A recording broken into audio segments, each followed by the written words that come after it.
The Select Board meeting of March 27th, 2023, open meeting in room 304, announcing that we are recording this meeting and acknowledgement of the members attending remotely, Mr. Tattlebaum and Mr. Gracie.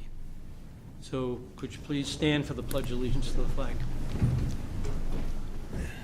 I pledge allegiance to the flag of the United States of America, and to the republic for which it stands, one nation, under God, indivisible, with liberty and justice for all. Please remain standing to honor our men and women, both serving present and past, and serving here and abroad. Thank you. Yep. So roll call vote to the remote participants. Mr. McDonald? Yes. Ms. Brooks? Yes. Mr. Mickelson, yes. And the remote, Mr. Tattlebaum? Mr. Tattlebaum? I'm here. Okay, and Mr. Gracie? Yes. Okay. Janice, that's wrong. Signing of the warrant, we'll do that. Haven't done that. Yeah, we'll do that. We'll do that later. Okay. The reason for this, the workshop, I think I've been on this board quite a while. We've never done this before. I think it's remarkable that we are doing it. It's an information only, and something that I think the residents will at least get some good knowledge of how the districts work. And this is meant to, at no means to attack anything that anybody does on any of the fire district. This is here as a support group. And please, I want to remind everybody of that. So thank you. Mr. Tattlebaum, you got something to say? This is fan. 1 second, audio problem. Can you hear me, Mr. Wilkerson? Yes, I can. Can you hear me? Yes. Okay, thank you. So, If I lose, let me know. yeah, if you, Thank you, Fire Districts 1, 2, and 3 for attending our Select Board and Fire Districts Workshop. The Select Board's goal is to open a precedent-setting dialogue to objectively examine how we deliver fire safety in our town. This is not a call to overhaul structure, nor is there any consideration for the town to assume responsibility for fire safety. A spirit of collaboration, respect, and objectivity will get the job done. At this meeting, we would like each district to give a very brief overview, description of current staffing, equipment, and facilities.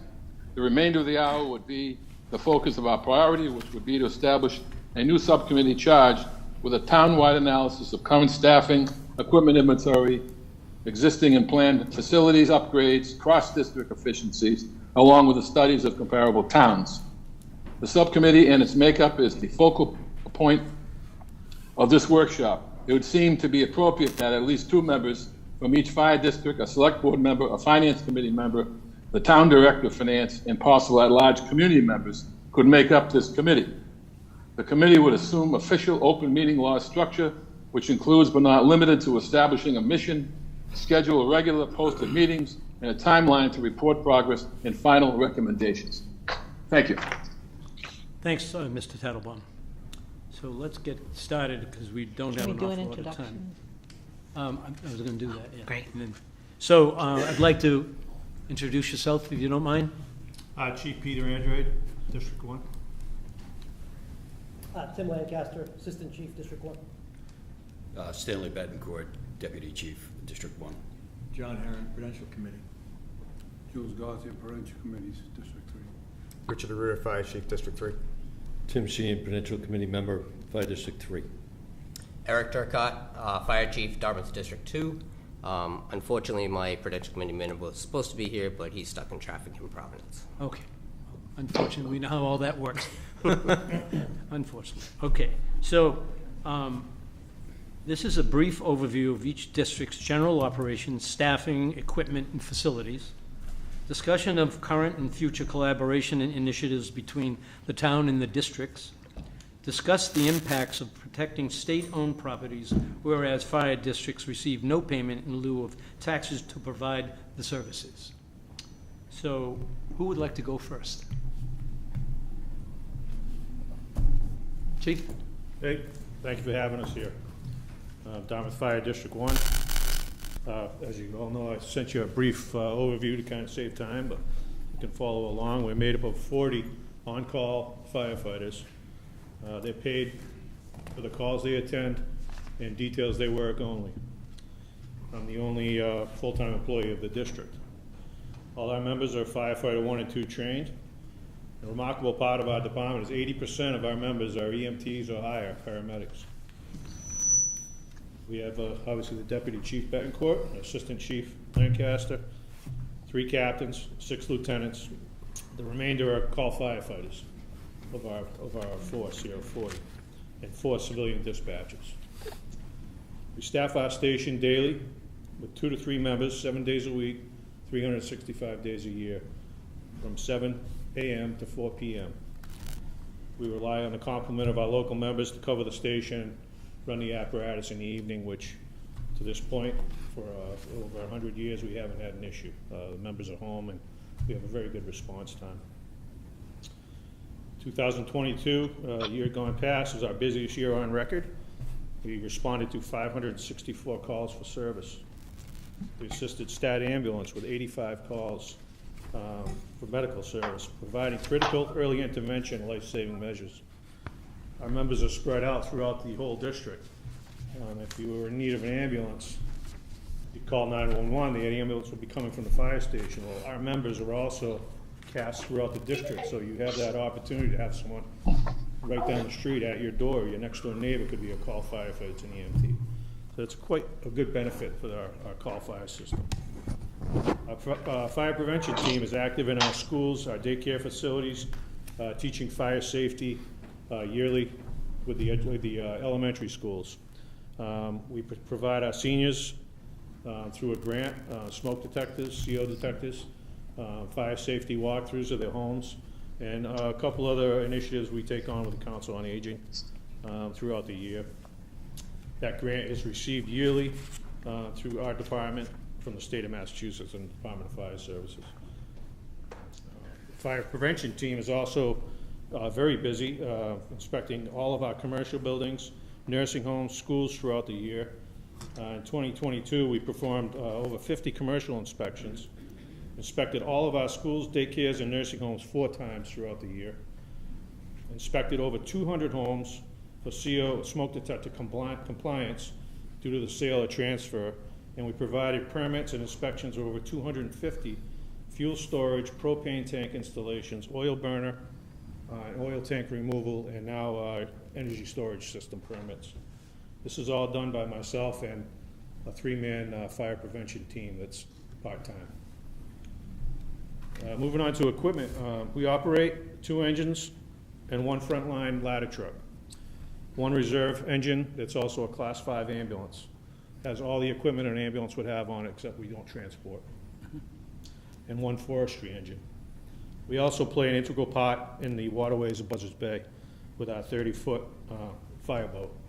We also operate a 15-foot quick response boat that's available year-round for the benefit of the residents and the communities around Buzzards Bay, which we are actively participating in the Buzzards Bay Task Force. As you might have seen, we responded to the Mattapoisa Boatyard fire and played a crucial role in water supply from their dock, and also to the ship fire at Pope's Island Marine. We spent probably 10 hours there operating with New Bedford Fire. Great job. Several search and rescue calls throughout the year. The harbor's a #1 harbor in the country. It's a busy place. There's medical calls you don't probably even hear about. We're out there. Last year alone, we picked an elderly gentleman who fell off his fishing boat, picked him out of the water, and he ended up having a heart attack. We saved his life. A lot of that stuff goes unnoticed, but our presence in the harbor is very important. Facilities. We operate obviously out of 10 Bridge Street, our main headquarters. That houses 5 pieces of apparatus, along with the town's ambulance, Stat Rescue 2. Funding has recently provided in 2022 for a brand new complete renovation of our station, which has started. We're in the architectural phase. We've hired the project manager. We're moving forward, and we anticipate to be sometime late 2024, early 2025 to be complete. It'll bring us up to safety standards that were lacking in the station.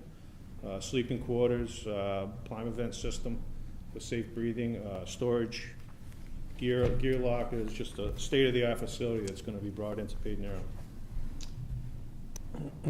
We also utilize the former park department garage that was turned back to us several years ago by the town. At this time, we have no other choice but to store 2 of our utility vehicles, the small rescue craft, and an ice rescue sled.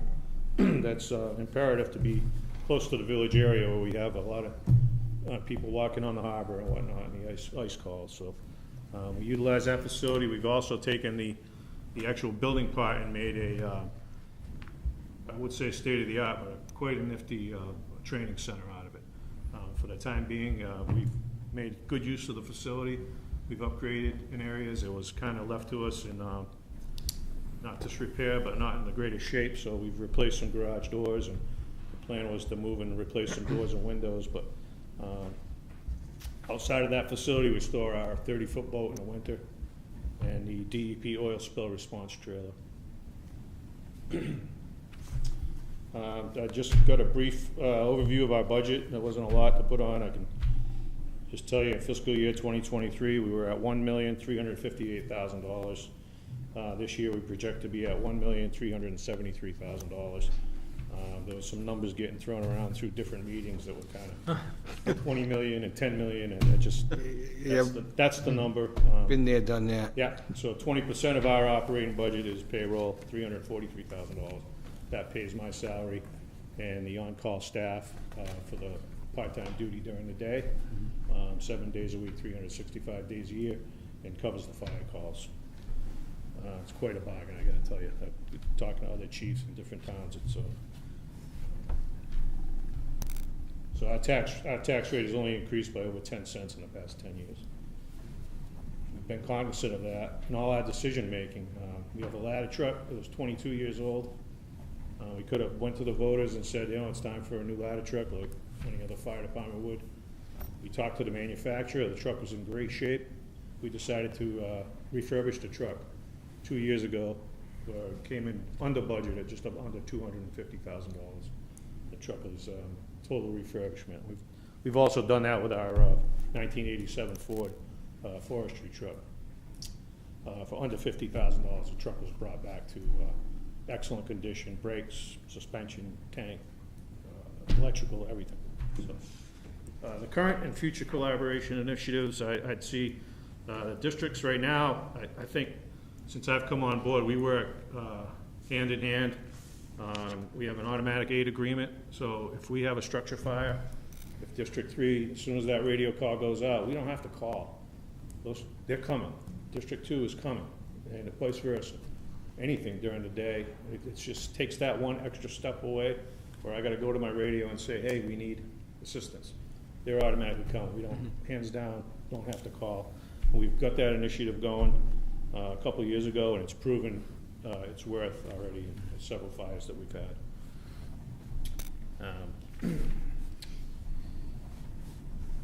We also share personnel. District 1 has offered several times for District 2 or whenever needed. We can have fill-in guys if they're short-staffed, interchange them, and same thing goes with equipment. Anytime another department's in need of any type of equipment, if we have something extra, hey, you got anything like that? Yep. We carry it over and we can pass it along. So I think the departments work excellent together. We're exceptional. We're in touch weekly. I talk to both chiefs every week. If there's any issues, we address them. But in the future, I'd like to see a development more interactive and assistance with the EMA at public safety incidents. I think we could work better with them.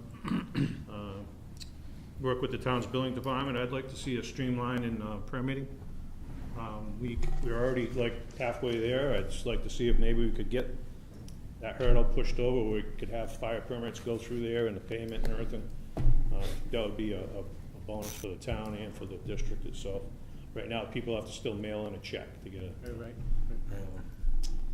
I'd like to see the monthly public safety meetings brought back. Open the lines of communication between the town, the police department, and the 3 districts, and the emergency management.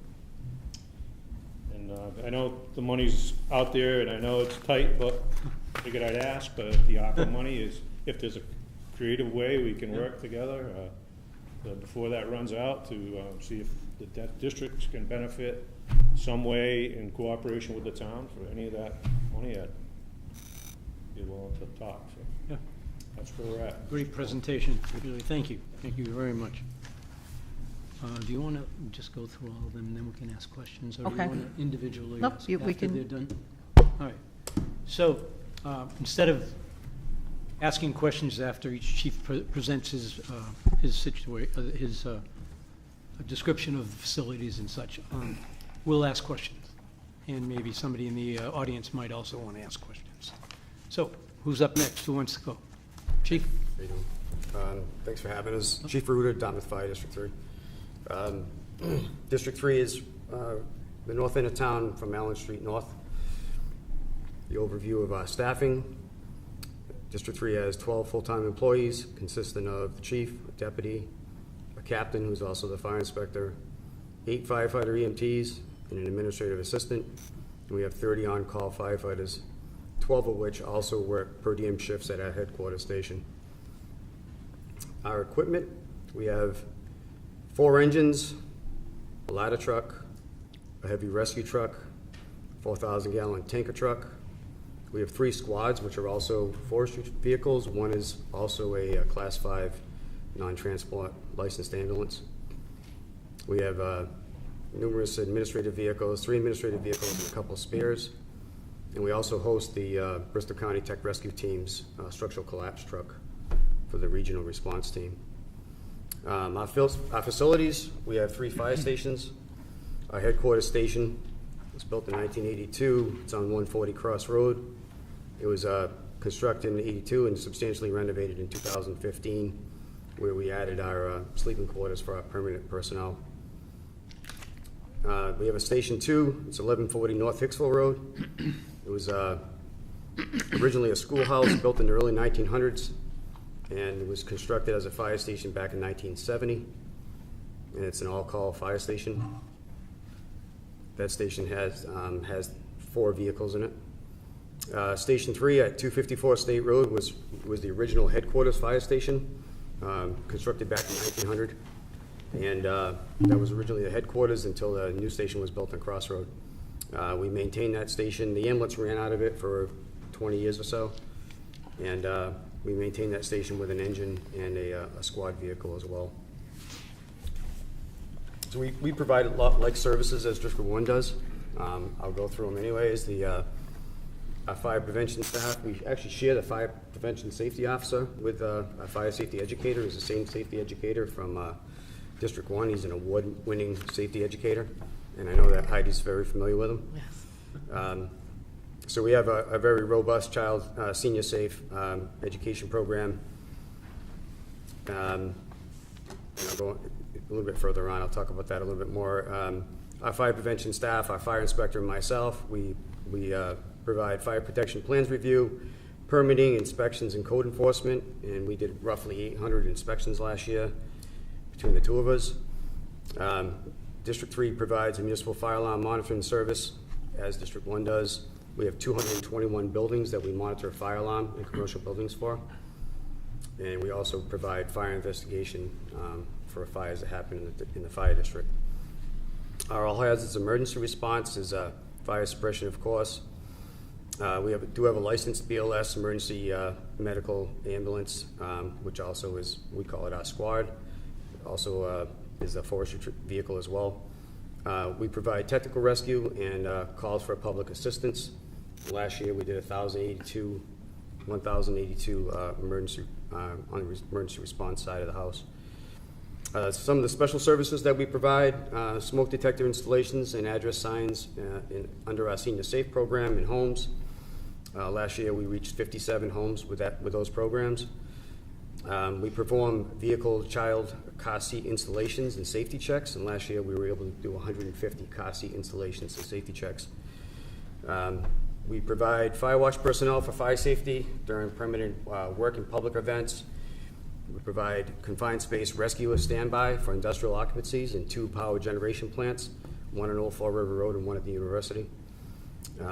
We also provide 4 firefighters to serve in the Regional Tech Rescue Response Team, which is a regional tech rescue response.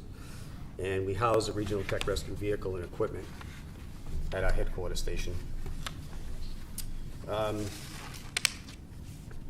not really sure. I don't want to get into the state-owned properties. We can talk about that after. I think it's a different agenda item. Last year, the fiscal 23 budget was total tax taken from tax levy was $3.277 million. And then we did $325,000 in capitals for a total of $3.6 million to take care of our 3 properties and all of our apparatus and personnel costs. I think that's about it for the overview, unless you have any other questions. No? We'll ask after. Yeah, I'd like to get back into that state-owned property Yeah, thing I think after everybody Tuesday. would want to have a comment about it. Sure. Thank you. Last but not least, sir. Good evening. Thank you for having us. Again, I'm Eric Turcott, Fire Chief for Dartmouth District 2. Staffing-wise, we currently have 28 members on the department. Full-time staff of myself, Deputy Chief, and 1 firefighter. We do staff the station 7 days a week, 8 to 4. Monday through Friday is myself, the deputy, and another firefighter. And on the weekend, we staff it on Saturday and Sunday using our call staff, allowing us to keep costs down on that end. Command staff consists of myself, the deputy chief, 2 captains, and 4 lieutenants. Out of our members, 8 of them are EMTs, and 1 of them is a paramedic, allowing us to also assist the residents on medical situations if the ambulance get called out and they need assistance. We're there for them. Our staff does weekly trainings, and we have a recruit training class that we run with any new members that are not ready to go to the academy yet. We do an in-house training in between their time of hire to academy time. Gives them prep for the academy to help them better proceed through the academy. Equipment-wise, we have 2 frontline engines. Both of them are equipped with rescue equipment for motor vehicle accidents, including Jaws of Life, stabilization, and cutters. Those are on both of our first-line engines. We do have a reserve engine, which we use as a forestry, and it's also used as a tanker for large fires, as it does carry 1,300 gallons of water on it. We have a ladder truck, which is a combination fire pump and a ladder, and that also carries a set of rescue equipment on it for motor vehicle accidents and extrications. We have a forestry unit that's prepared for all our forestry, and we have what's called a mule, which is a 4-wheeler for forestry, which also carries water on it and has a platform for us to use for patient extrication out of the wooded areas. District 2 consists of a lot of wooded areas. We have some of the bigger trails. That equipment is used for rescuing people out of there, also assists with brush fires if they happen, and any needs like that. Additionally, we also have a airboat, which is stored at our station and is prepared to run. That is one of the only type of vehicles that can make it up the Slocum River at any time of the day. That river gets low at some point, so a regular boat is difficult to get through there, but the airboat can get through that at any time of day or night. We also have a jet ski, and we also have the state oil spill trailer in our area also. Facility-wise, our building has 5 garage bays. It had an addition put on it in 2012. We have a training room, we have a full gym, and we have a crew room for the ambulance, as the Stat Ambulance Rescue 3 is based out of our station also.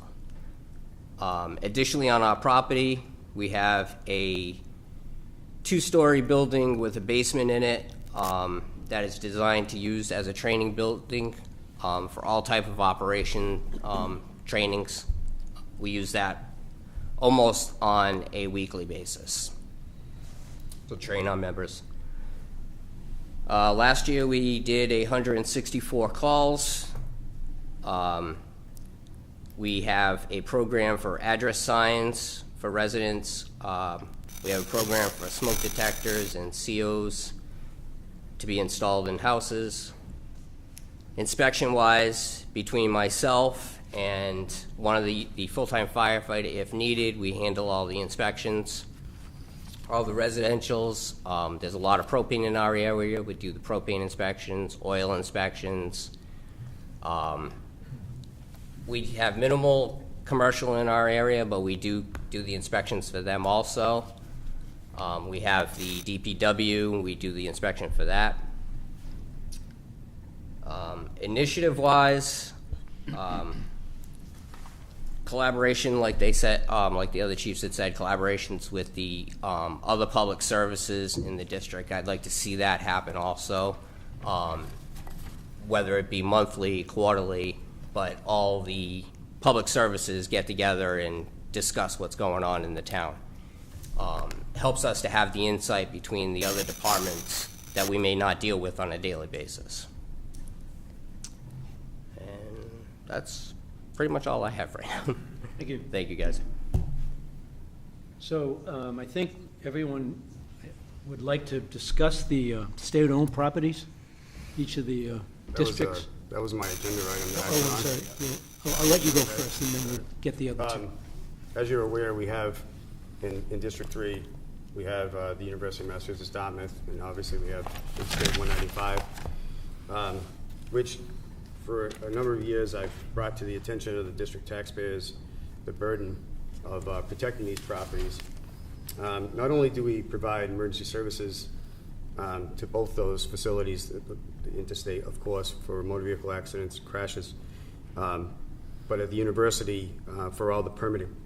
The fire service is, not only do we permit flammables and all the other permittal items in the fire code, but we're also authorities inside of Chapter 9 of the State Building Code, which means anytime a building is renovated, there's fire protection systems in the building, the fire service has to permit those fire protection systems. We have to review the plans, permit, do acceptance testing on all those devices. So we do extraordinary amount of fire prevention work at the university, at the State University.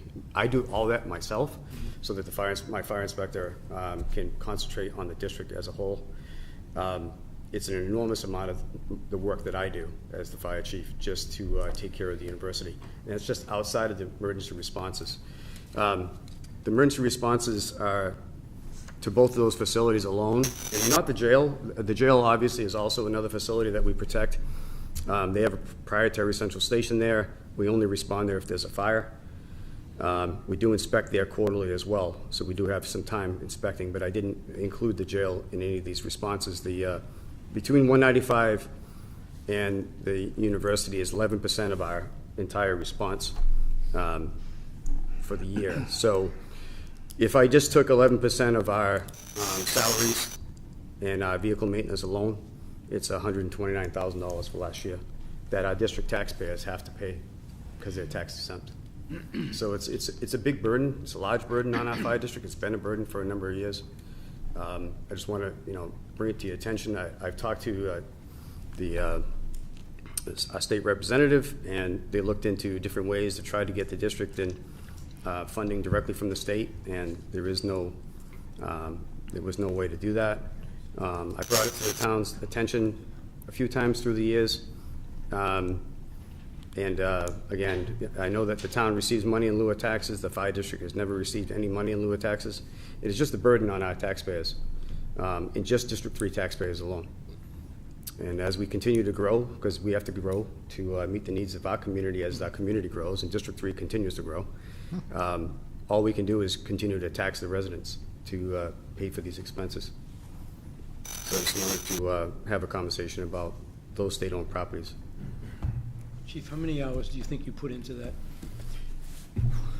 Well, I can tell you the hours that I put in, it's really difficult because in fire prevention, I mean, you can figure out how many hours you're doing just permitting and maybe inspections, so there's like a number.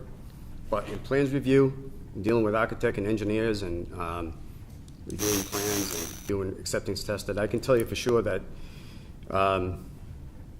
they built a brand new 300,000 square foot, 5-story dormitory a couple years back. And just the acceptance test alone was 3 people, 40 hours. Just the acceptance testing alone. It was 3 of us for 40 hours to accept and test every sprinkler, fire alarm device in the entire structure. It's a 1,200 bed facility, wood construction. So it's really, really big. It was just in that, there was probably 40 to 60 hours, I would say, maybe even 80 hours of time over a 2-year period doing plans review and meeting with architects and engineers to make sure those systems were proper and were going to be properly installed and compliant with the building code. And that's working side by side with the state building inspector over there. So I really can't answer your question on how many hours it is. Thank you. Anyone else? Fire District 1? We have any state-owned properties. State-owned properties? Nothing? No, it's just I didn't think so. Justin three. All right. Board? Some comments? Mr. McDonald? Yeah, the genesis of this meeting was something that when the chairman said he was going to start workshops, I said, well, why not the districts? I mean, this is, to be honest with you, this is historical. My recollection in 40 years in this town, this has never happened. And to be honest with you, it's long overdue. Because the idea is, as I see it, is what can we, as the town, do for you to help the districts be better, but also what the districts can do for the town to be better. Even though there's separate boundaries among the 3 districts, it's still within the boundaries of the town of Dartmouth. And I think that's something that's sometimes lost. The vast majority of people out there know we have a fire department, but they don't know how they operate, just as they don't know how sometimes the town operates. And I think this is very important because already I've got some ideas popping in my head when Chief Andre said, looking for the billing systems for the districts. Well, why can't we do that? Why can't we help them with their permitting? Why can't we also put pressure on our representatives to get pilots for the districts? I mean, I don't think the answer is, I don't think it can be done. If the state can give us pilot payments for the properties within the town of Dartmouth, there's sure in hell that they'd be able to come up with the money to do, pay District 3 $100 and some odd thousand for the work that they do. Something for District, 1 for whatever facilities are there, and same thing for District 2, And I don't buy that. I really don't buy that. But in seeing how this workshop is developing and listening to what the chair had said about a committee, I think it's a pretty good idea that we all sit down and find out, how we can better each other. And I think that's really important. And by no means, I tell you right now, by no means am I looking to do anything with the districts. The districts, I think, are running fine. Can they be improved? Yeah. So can the town. So everybody can improve. And I think we want to be part of that process to help you guys improve and you guys help us improve. We want to provide the services that our citizens expect, and we want to give you guys the tools that you need to provide those services. And I think that's the most important thing. So I think this committee that the chair wants to set up, I think it's a good idea, and I think what we need to do is focus on, at least the start of the focus is providing better services between the districts and the town. So that's really what I'm looking for. All about collaboration. And Mr. Herron. Thank you. Mr. McDonald, you mentioned working together, the town and the districts. District 1 is very fortunate. We don't have to put signs out front looking for volunteers. We don't have to put help wanted. And a lot of that is a tribute to our chief. But I'd like to say there is a program that I'd like to move forward with your coordination. It's used in other towns where volunteer firemen get a break on their taxes, their local taxes, if they're a volunteer fireman. Other towns in the state do it, so I was wondering if we could work collaboratively together on a program like that to move forward. If it's something that other towns do, and the possibility of getting more staffing, because listen to where the staffing goes. I understand District 2 is the smaller district, so they have the smallest staff, but to be honest with you, I'm surprised at the numbers between District 1 and District 3. You know, and I believe wasn't too good in geography, but if I remember correctly, I think District 3 area-wise is the largest district. Mm-hmm. So it's a little bit concerning that their force isn't as big, and I remember seeing the signs, and I remember seeing the signs there too, you know, looking for help. Unfortunately, you know, everybody's looking for help because nobody wants to work it nowadays, I guess, you know. But I understand, I understand the firefighter aspect of it. I mean, it's very important that we get the people that want to do the volunteering.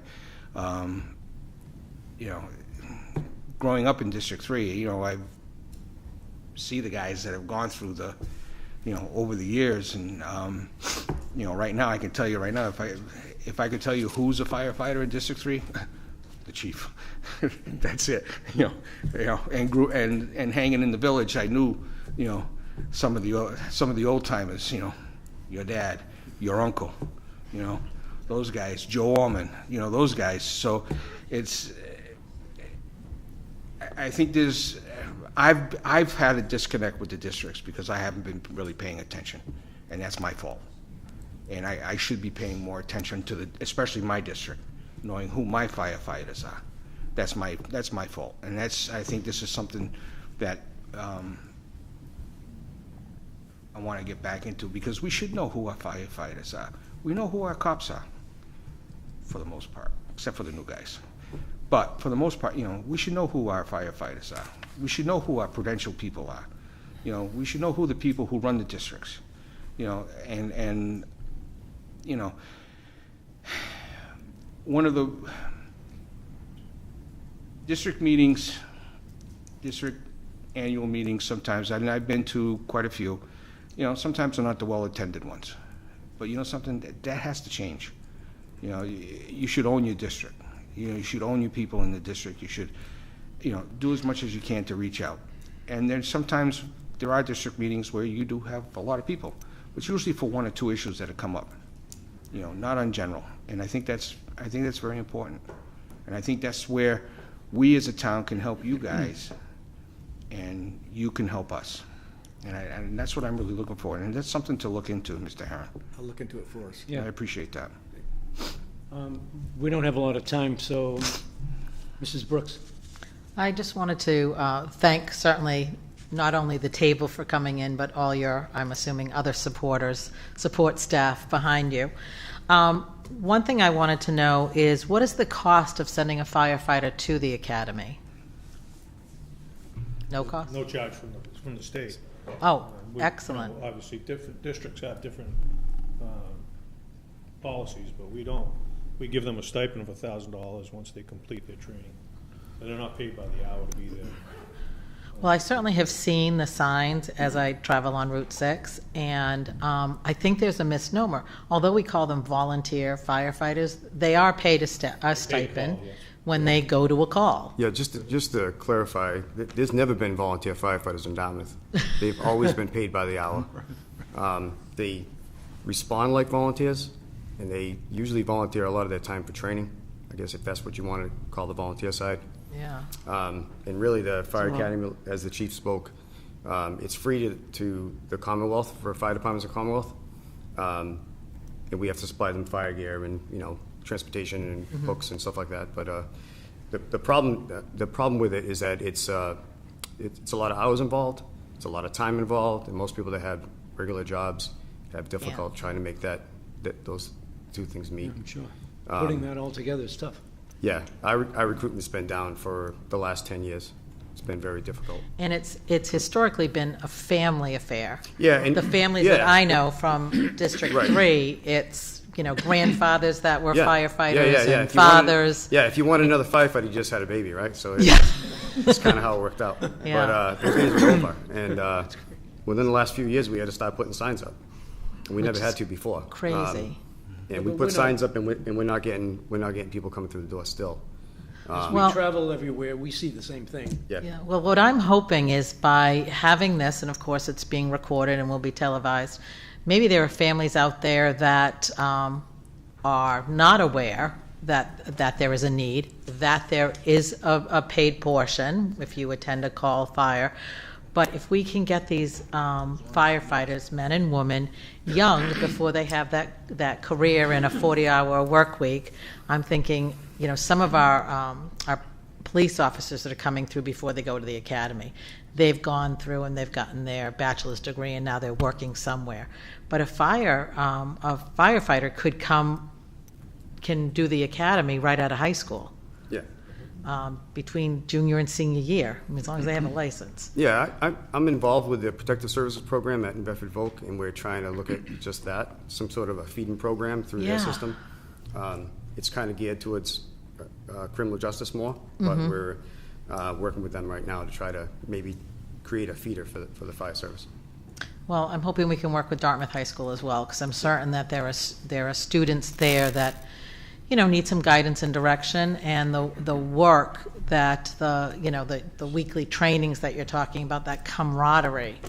Some kiddos need that, need those figures, those upstanding citizen figures in their lives. I don't want to say male, female. I'm like trying to be very broad, but I'm hoping we can do that. Also, I think it helps when the chief of police brings his new recruits here, and they come with their family. And so if as we progress, if it's something that we think before we send off candidates to the fire academy, if they come before us here, and we can cheer them on and have their families to celebrate in that same way, I would hope that it would help and raise that level of exposure. With that, you mentioned the high school. I've actually spoken to the high school just to see if they have any upcoming job fairs and stuff, and I asked them if they're going to have a job fair to let the fire departments know about it, so that maybe we could get in there, have a table in there, present what the fire departments do to the high school students, and maybe get some recruitment that way. Great idea. Ralph Madera. Yes, Ralph. Sorry I was late. We traditionally in District 2 had a junior program for many, many years.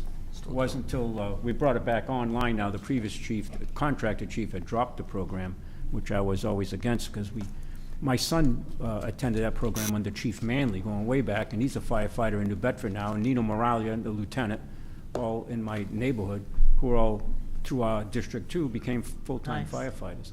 So it's a valuable program, and we've been reaching out now, and Eric has been very active in trying to get the program. That alone would be, you never know who you're going to, and still it would be great. We currently have 3 junior firefighters, and they're involved with our training recruit program, like I was saying. And then when they're ready, when they hit that 18 to hit the academy, we're ready to send them. So they're already pre-learning the stuff they need for the academy before they get there. Look at it as a better way to help them get through easier. I'm just hoping that we have, the ability to, grow our own, like, we've had in the past, but also there are some people who are working from home that may have some level of flexibility in their day. So if the alarm goes off, they can leave.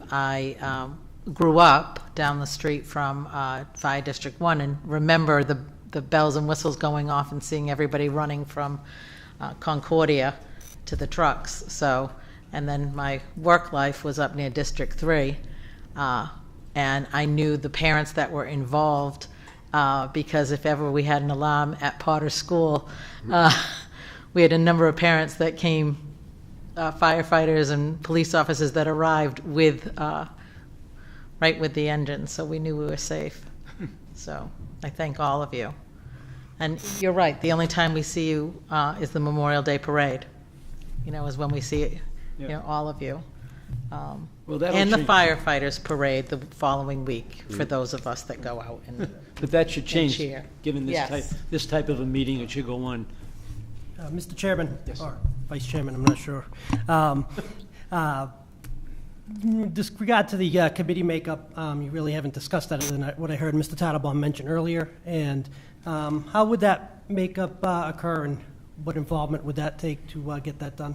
I heard some things I like, some things I had some questions on. So how did the makeup of the So we'll let committee? Mr. Tattlebaum answer that.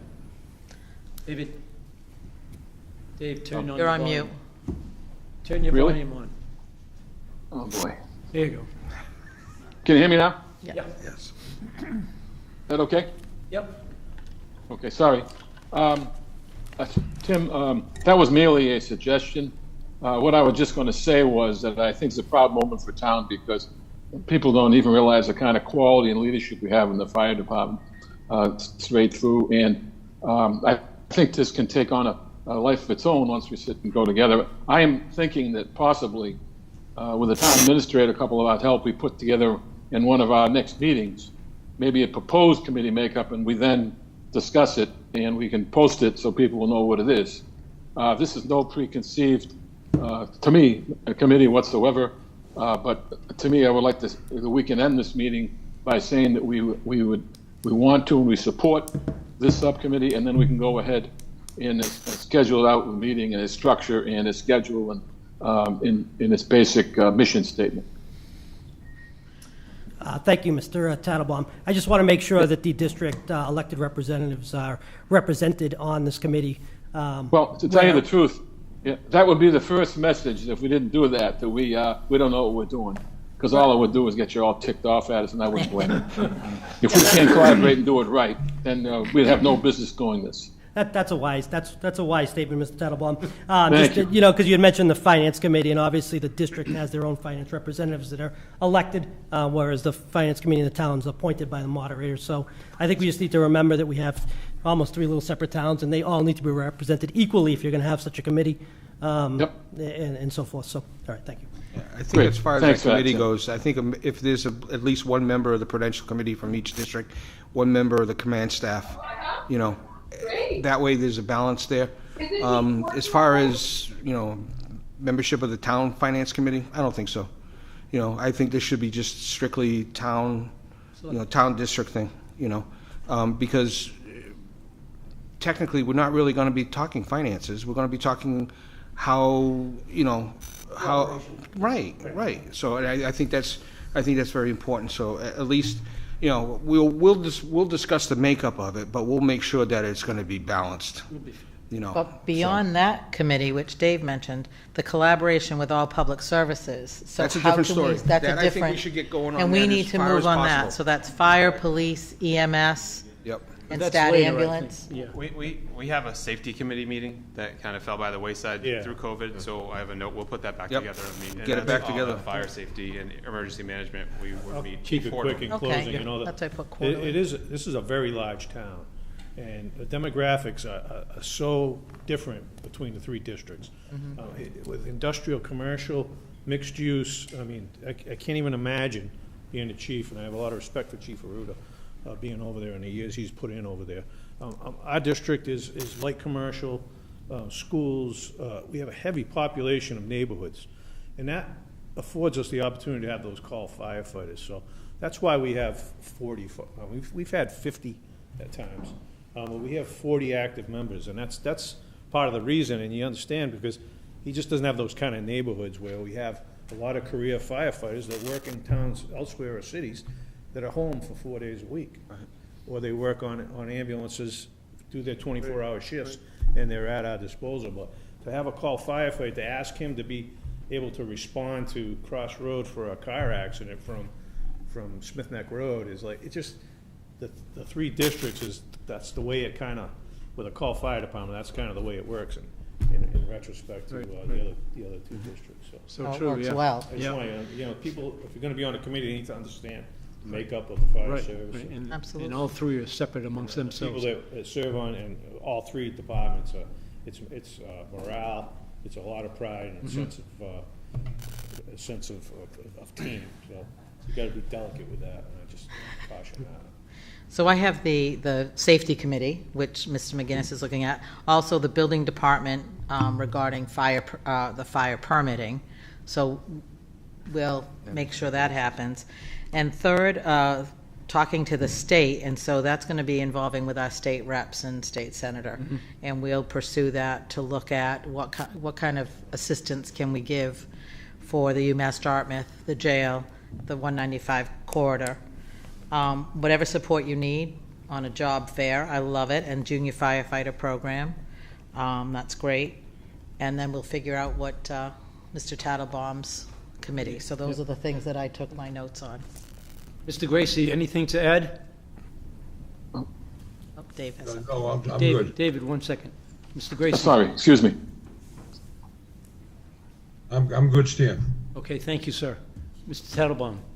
I would just like to add that the power of the town is exceptional when it comes to our HR department and technology, and maybe there's some way that we can lend a hand and talk about all these permitting and stuff too, just as an aside and support, because we have some fantastic people who do that kind of work, and maybe there's a way we can figure that out to make it spread around town more than we're doing.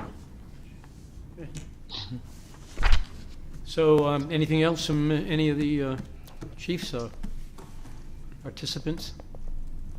With that, we have an executive session to go to, so we'll Just hold on, just recess this meeting. yeah, we're going to recess the select board meeting, and we're going to go into. Wait till everybody And then leaves. and then we have to we'll- vote. Yeah, we'll have to vote. Well, Thank you. literally, thank you to the members who are sitting in front of us, and also for I know it's concerned citizens in the background, so, but, I mean, I'm into the history a lot. This is historic, because this has never happened. I mean, yeah, you've had selectmen pop into the buildings every so often and yap sometimes, but this is something that, I think is long overdue, and I really look forward to the future collaboration of this. I really do.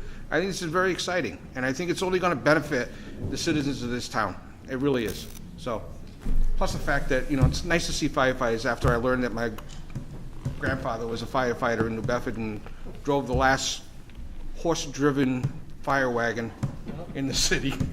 So thank you, everybody, for coming. Thanks again. Thank you very, very much, everyone. Need a roll call vote. Not yet, David. Not yet, David. Wait till we recess, okay? I mean, let room clear out a little bit. Excuse me. Peter Andre. I can't hear me. A little bit of a sensitive issue, Mr. Collins, for me.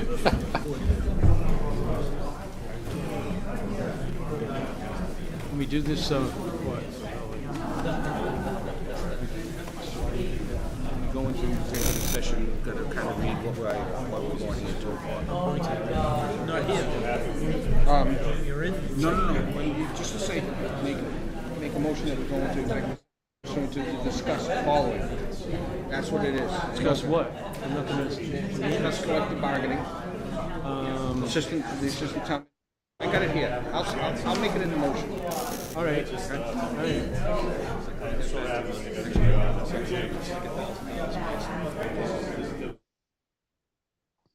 Go. That's better.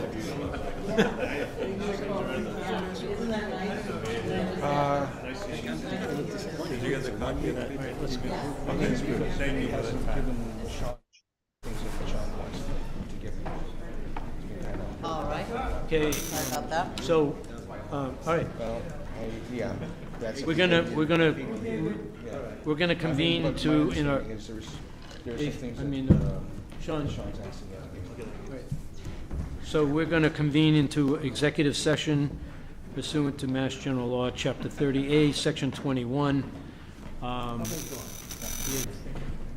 Discussion on... Yeah, I'll make a motion that we go into executive session pursuant to Mass General Law, chapter, I lost the chapter. Chapter 30A, Section 21. Want to discuss collective bargaining, the assistant town administrator contract, and the Maderas versus Hickok settlement.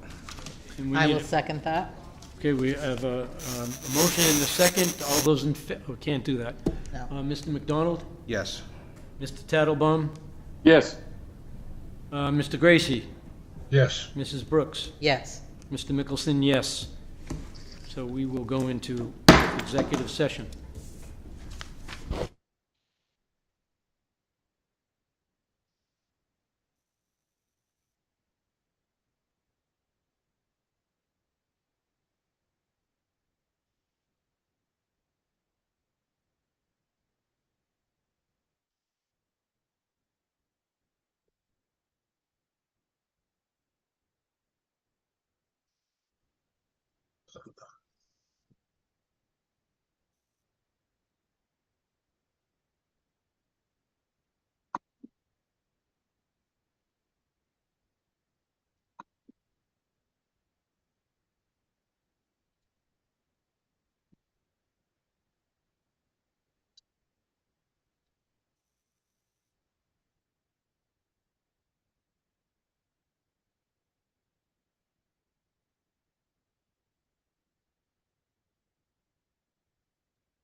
Yeah, it's resuming now. Oh, okay.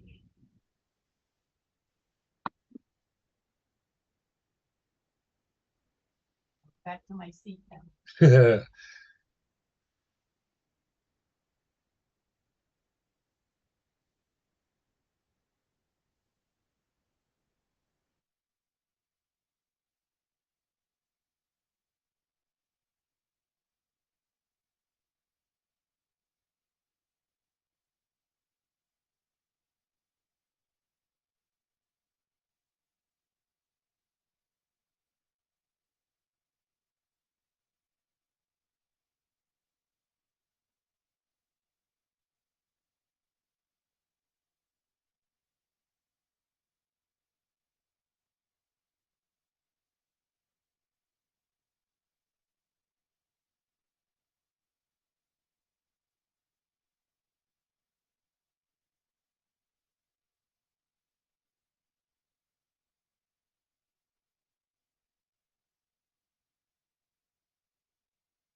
Appointment Servdale, Servwell, Sale Off LLC, DBA, Sale Off Pledge of License Approval.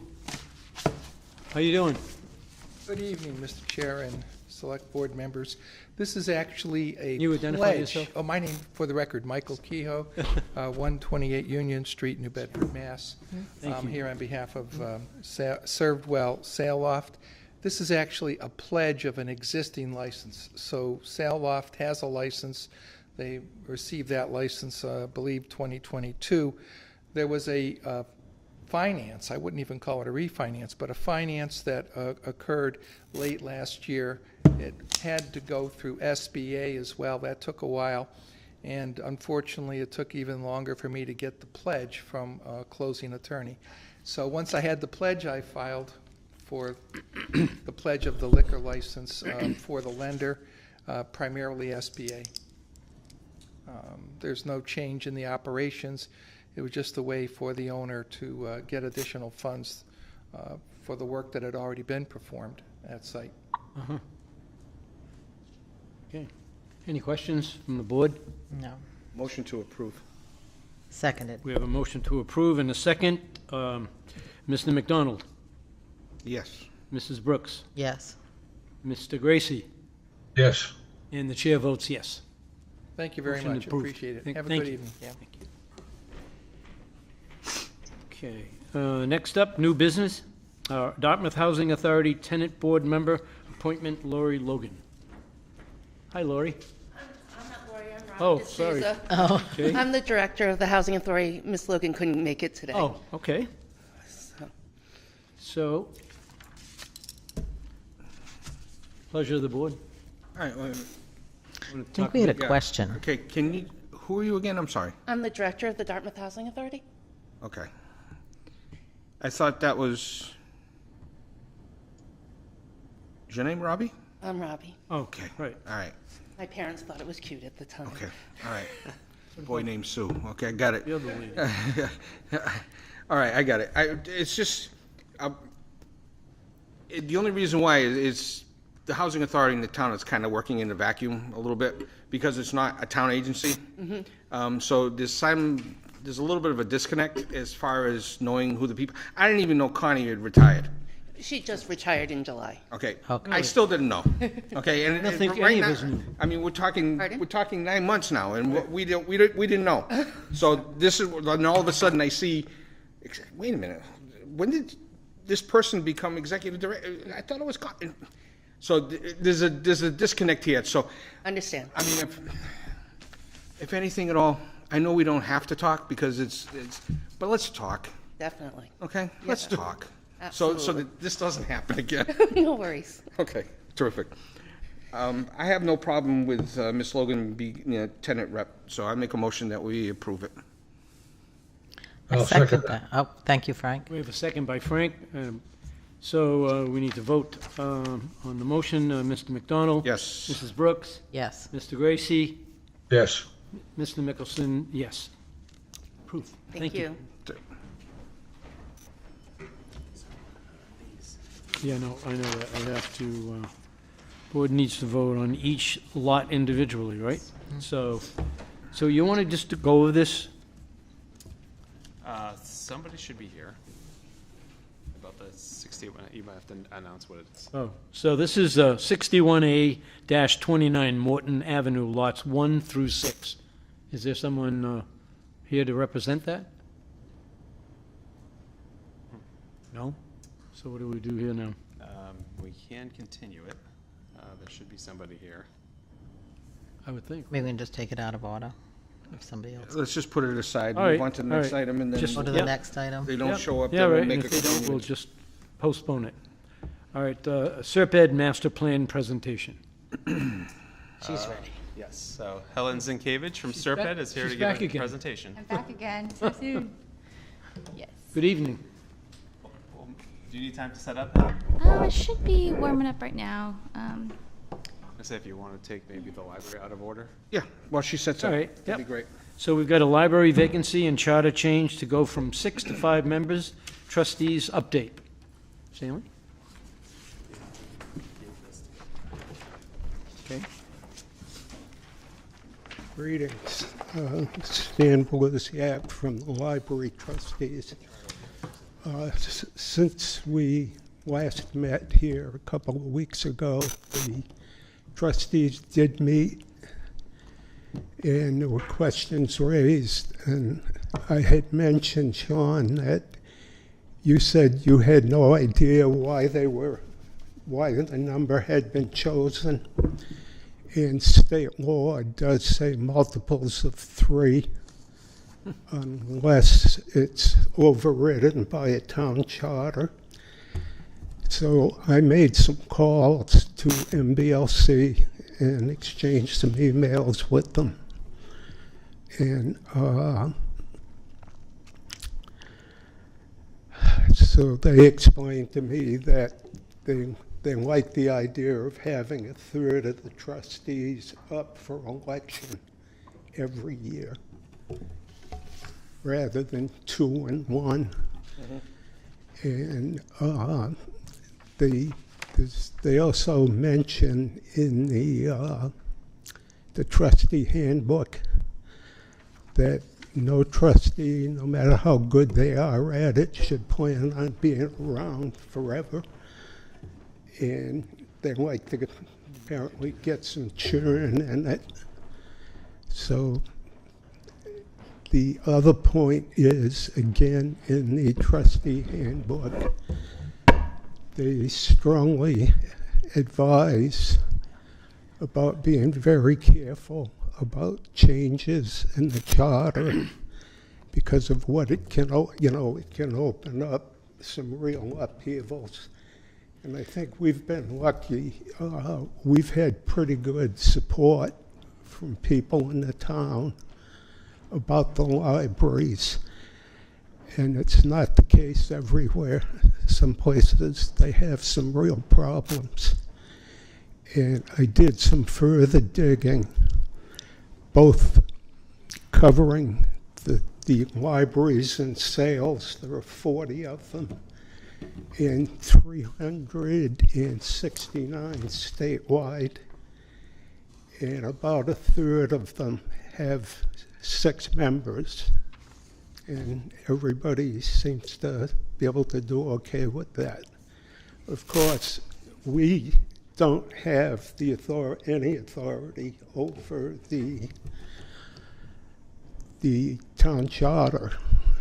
So it boils down to it's your decision. In our April meeting, I will have that on the agenda again, and we'd be happy to let you know, I think, how we feel, depending how the vote goes. And So Stan, did you say in the trustee handbook they talked about term limits, or just? not term limits, but just, they said even the best of trustees should not stick around forever. Oh, okay. So it was just open, it wasn't a? Yeah, I mean, it wasn't a specific, you should do 2 terms and then get out. Okay. Or 3 terms. I did look in the entryway downstairs at Southworth. We have a plaque down there with pieces on it for each trustee. And I think I saw one where somebody was a trustee for something like 30 years. But going back over the last 20, 25 years or so, I think the longest terms I've seen were a couple that stayed on for 12 years. So that's about it, unless you have questions. And I did do some digging too on some listings that were available on MBLC and dropped them off at your office this afternoon on both sales members and statewide. And in both of them, about a third have 6 people on it. And statewide, it's mind-boggling because it ranges from 1 appointed trustee, and that's the Board of Trustees, to 29 elected trustees on Nantucket. Oh, my. Nantucket? 29? That kind of explains a lot. 29. Of course there is. Mr. McDonald. Well, thank you for digging that up. So Stan, would it be safe to say that the current makeup of the board is satisfied with leaving the terms the way it is? We'll be talking about it next month. Okay. Next month. All right, I so think we'll it's wait to hear from you the guys. 11th. Okay. It's the week after the election. Right. Okay. All right. And I'll report back to you. Thank you. Thank you very much. Okay. Again, for your time. Have a good night. All right, so we're in Mass DEP, so are we ready over here? Yes. All right. Serped Master Plan presentation. Okay, great. Thank you guys for having me tonight. So I'm going to give a quick overview of the process, where we landed with some goals and objectives, and then kind of the final steps for wrapping up the town's master plan. So quick review of the process. A master plan, it's defined in Massachusetts general law. It's a plan, it could be a statement, but it generally includes text, maps, illustrations, other forms of communication. It's designed to provide a basis for decision-making regarding the long-term physical development of the municipality. Let's see. There's typically kind of a 10-year life horizon or planning horizon associated with these plans. So we've been engaged in that process for the last couple of years with the town, and there's a few required components. They're sometimes called chapters or elements, but there are certain ones that are required, and we'll kind of go through all of those. But I'd just like to point out that the town kind of went over and above and beyond in including a climate change and resilience element, which is obviously really important for this coastal community. So just a quick refresher, why create a master plan? It helps with a lot of different things. It helps to provide clarity to anyone who's kind of thinking about coming into town and developing. They can reference the town's goals and objectives that are stated in the master plan. It promotes kind of open and transparent decision-making.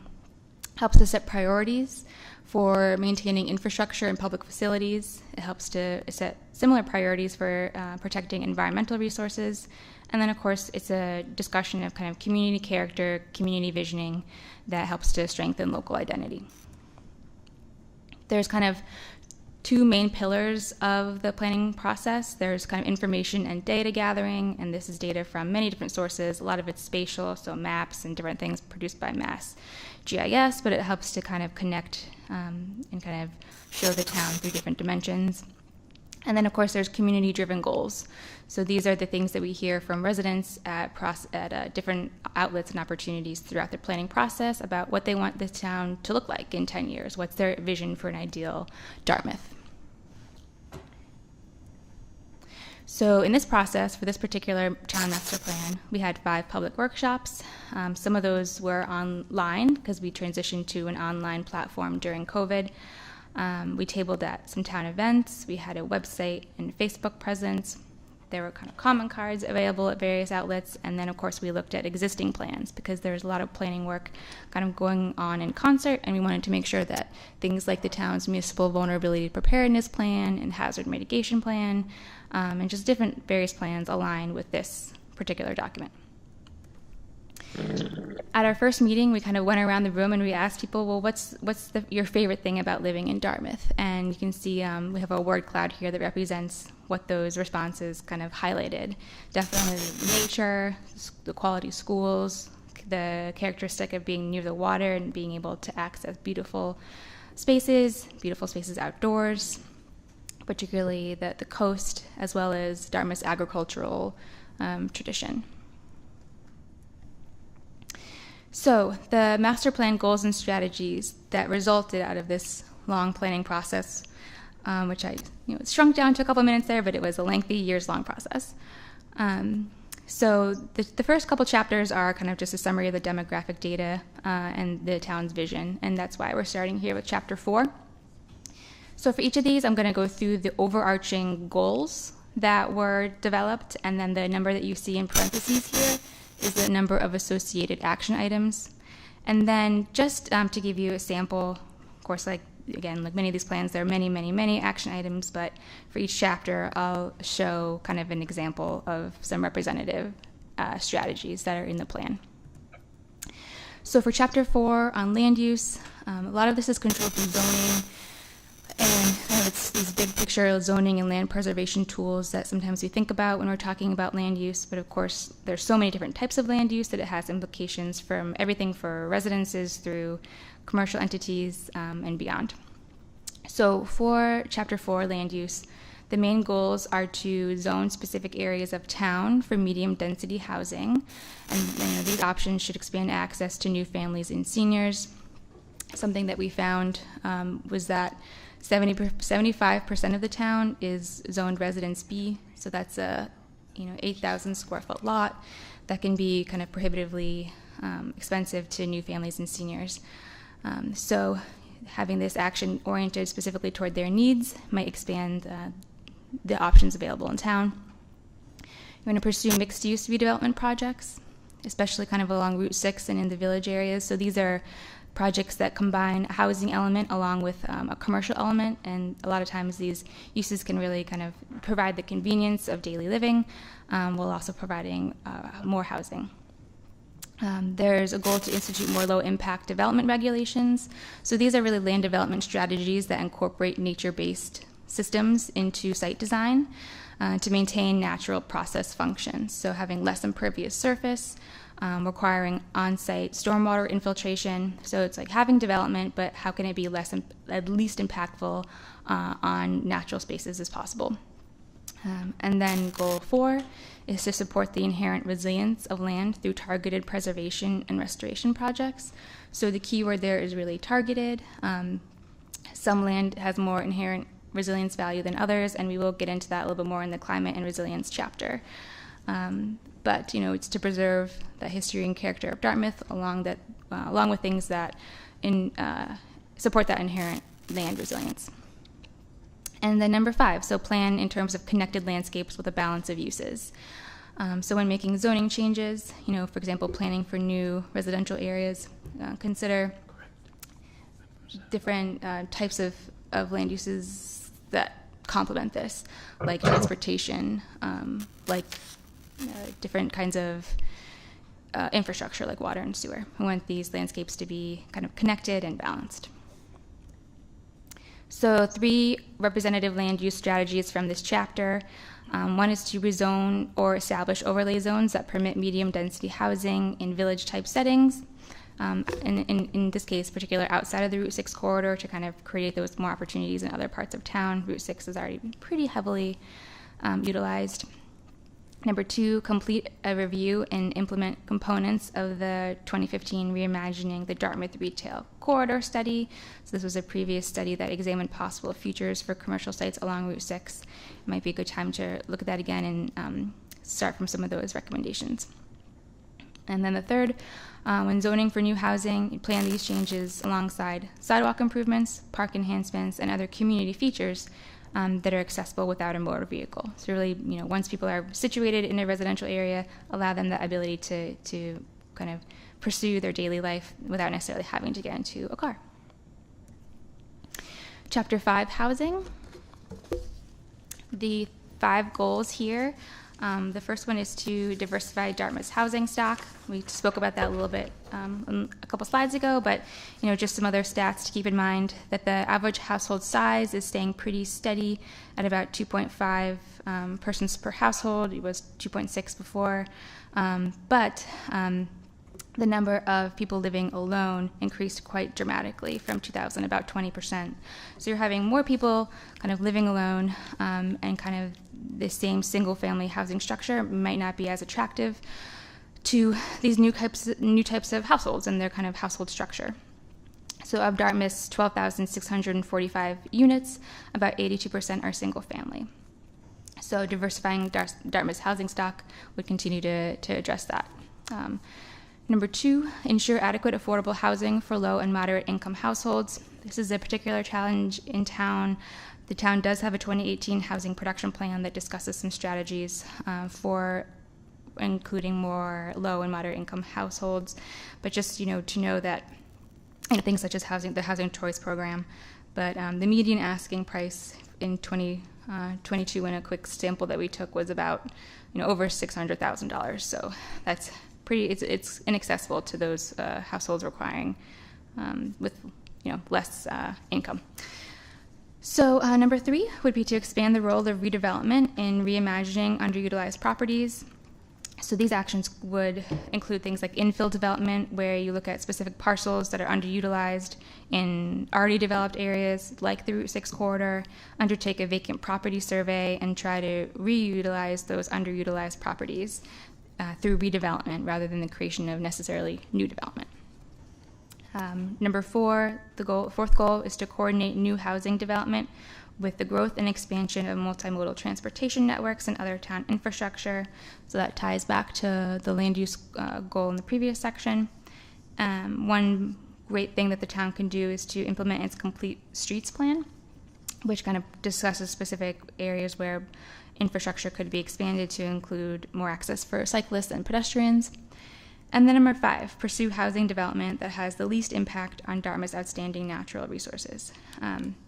There's a few different ways that the plan gets at this, whether it's like limiting housing development in high-risk areas or preserving priority farmland tracts, continuing to use open space and residential design, which is kind of a cluster development form type option. All these are good strategies for achieving that goal. And some representative housing strategies. Again, so we're talking about kind of rezoning here. Rezone appropriate areas of town to permit higher density housing. A first step in this process is studying the general areas where rezoning would be most possible and beneficial. The master plan process suggested that these areas would include sections of North Dartmouth within proximity to the new transit stations, the South Coast Rail Bikeway, and existing water and sewer infrastructure. That could be a place to start. To consider those criteria and see where they all overlap. The second representative strategy is to create incentives for developing housing to meet the needs of Dartmouth's senior population. And then the third, pursue a bylaw audit to better understand how nuances of the zoning bylaw may be inhibiting that low impact development techniques that I spoke about earlier. Okay. Chapter 6, economic development. The three main goals here are to advance and enable a diverse program of growth and redevelopment along the Route 6 corridor. So look at the zoning of that corridor in terms of specific types of businesses that the town would like to kind of encourage to take root in town. Number 2, explore economic development on key sites with existing or potential infrastructure services. So these are areas in Fons Corner, Pienarum, Bliss Corner, and near the industrial park. Number 3, pursue innovative, specialized kind of town and government process improvements that can lead to better outcomes for Dartmouth's local economy. So this could be spearheaded, for example, by the creation of an economic development committee. So the representative strategies here, just to share. In particular, it could examine the potential for height limit increases along sections of the Route 6 corridor. Some specific uses like labs or different kind of uses requires that height, so to look at that restriction in particular. The second, Bliss Corner. So this area kind of looks and feels like a small downtown. There are specific economic development initiatives that support villages, such as the Complete Streets program, but also the Massachusetts Downtown Initiative. So there's kind of a range of programs to assist communities in revitalizing their villages. The third strategy, like I said, was to create that proactive and forward-thinking economic development committee. Chapter 7, natural and cultural resources. This chapter and Chapter 8, which is the next chapter, open space and recreation, they were done at the same time, basically as an update to the town's open space and recreation plan. So while they're not identical in terms of the kind of framing of the goals and objectives, they are still very, very integrated. We integrated them as much as possible. So here we have 6 overarching goals. 1 is to pursue the long-term preservation of Dartmouth's historical and cultural features. 2 is to prioritize the conservation of lands that have inherent climate resilience value. 3 is to continue relationships with local agencies focused on natural resource protection. So this is entities like DNRT, UMass, the Lloyd Center, Mass Audubon, Buzzards Bay Coalition. The 4th goal is to protect the quality and quantity of the town's water supply, surface water and groundwater resources. 5, to provide extra protection to the town's most fragile and vulnerable natural resources, in particular areas like vernal pools, salt marshes, riverine habitats, and then kind of connected corridors that allow for wildlife migration. And number 6, pursue natural resource preservation through low-impact development options and by undertaking some of the necessary kind of maybe physical or structural improvements to infrastructure that impact the town's natural resources. For example, following through with MS4 requirements, considering what to do about the landfill, and then considering where dam removal might be an option to reconnect habitat. So some additional strategies here.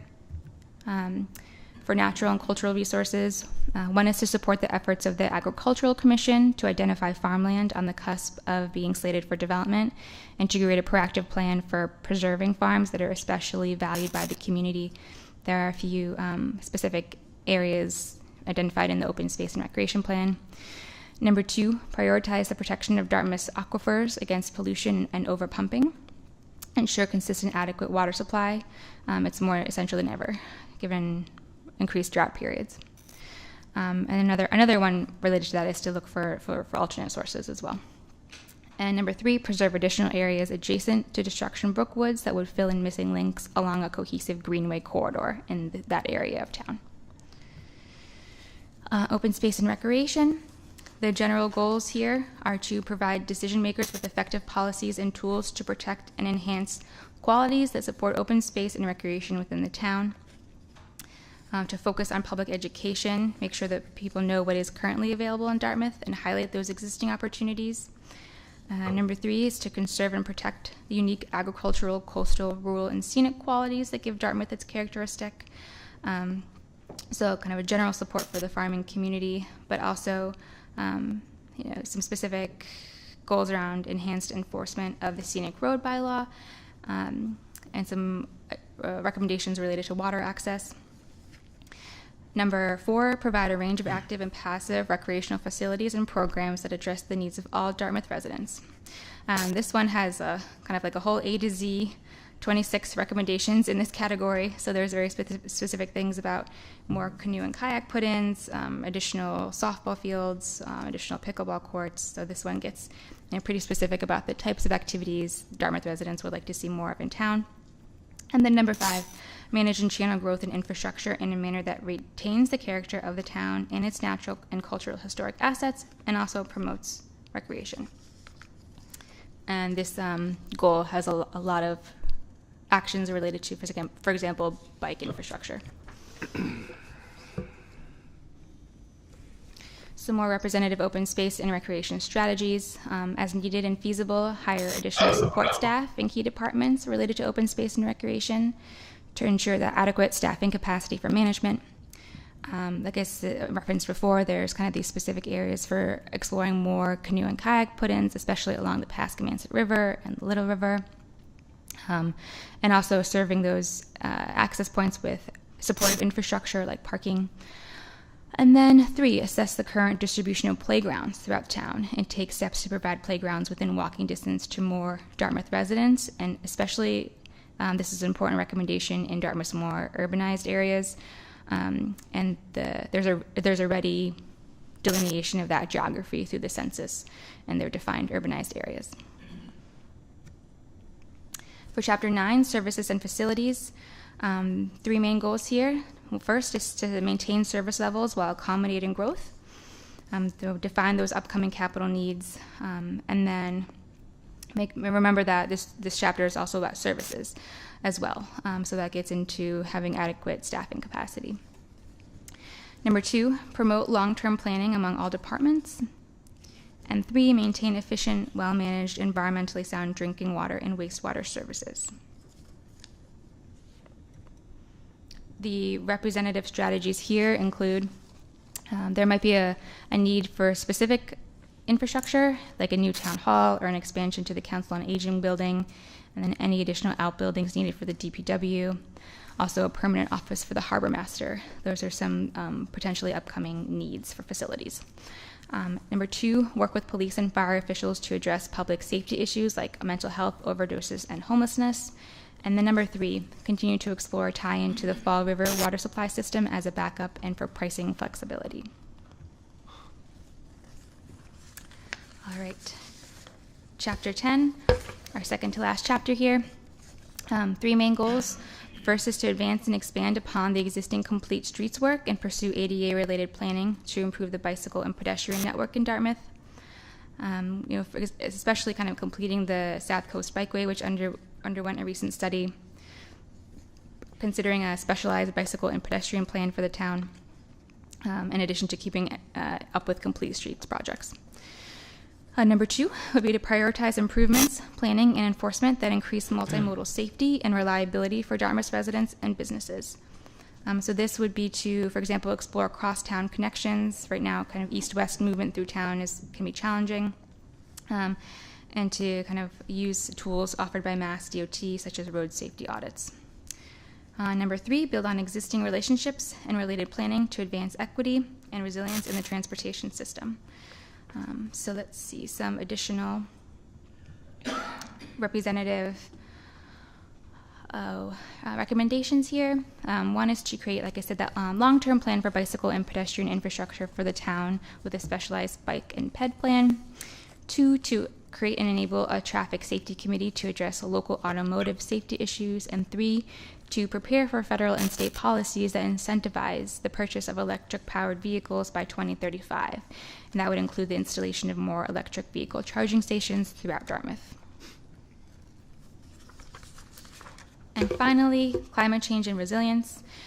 So there are 6 main goals here. The first is to increase public education around the predicted impacts of climate change, so to connect residents with the best data and information about particularly about their property. The second would be to promote energy efficiency in building design and support renewable energy in Dartmouth, decreasing greenhouse gas emissions from both the public and private sectors. On kind of the public sector side, the town's done really, really well in participating in the state's Green Communities program, and I think to date has, last tabulation, received over $800,000 in grants for improving energy efficiency in municipal buildings. So kind of keeping up that good work. Number 3, exercise control over development for the future of the community around climate change and sea level rise. This is especially linked to the town's MVP plan, which has recommendations for exactly where, for example, land preservation could occur that could, take potentially development land that's risky in a climate sense out of the potential for development through preservation. Number 4, protect life and property from flooding and storm surge. There are a few specific actions here, especially around municipal infrastructure like vulnerable pump stations. And then 5, take actions that can provide relief from and mitigation of extreme heat and drought.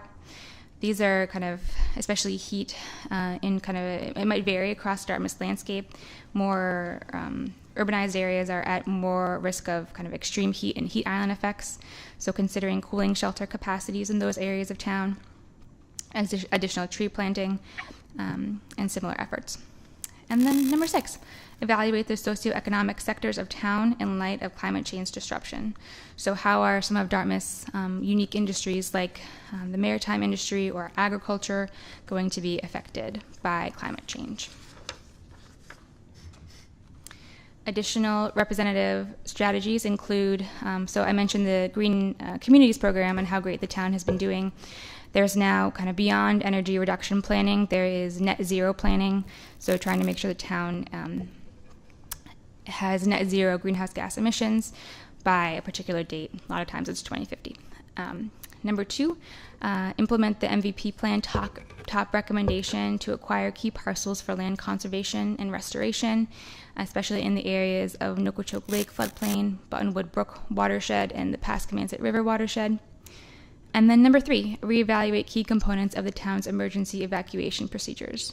Look at those procedures annually and revise as new climate change projections are developed. So yes, the plan contains multitudes to work on over the next 10 years, but also some, I think, very actionable steps that the town can take.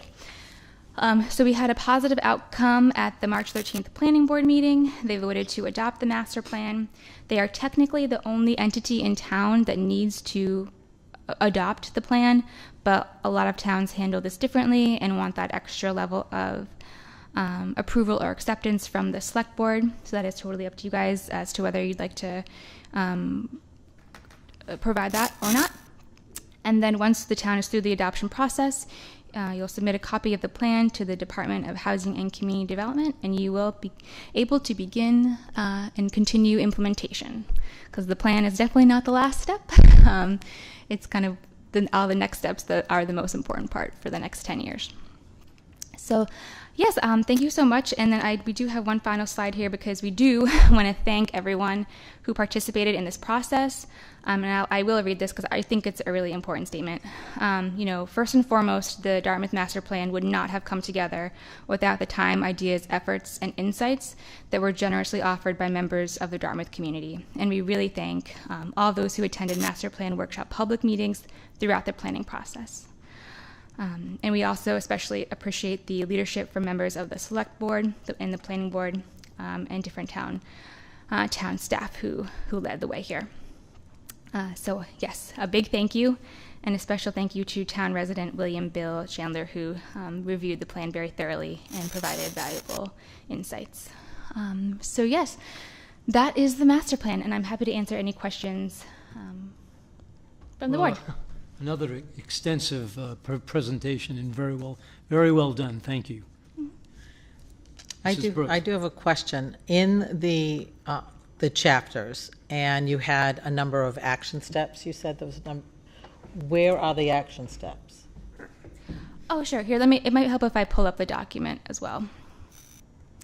So yeah, for the purpose of the presentation, Rather than go through every single action steps, like that was these like strategy slides. So those are like 3 examples of action steps. Yeah. And in the plan itself, so here's where you can access, I think it's also on the Dartmouth, forgive me, I don't know exactly which page on the town website it is, but it is posted here, all the final chapters. So we can take, okay. Yeah, one for example, we could take, land use. And then each section, it kind of has, we do like a deep dive into some of the data. So this is where all the charts and maps live. And then at the end is where we have, we call it the roadmap to the future in each chapter. So it will have the goal stated up front, and then these kind of coded strategies. And those strategies identify some responsible parties in town, and then kind of a time frame that keys into the urgency of the action.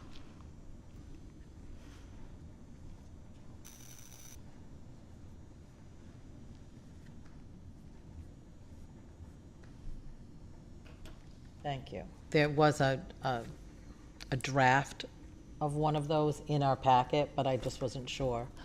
So that's been more planned out in the final presentation. Thank you. Website? It's on the Serped website.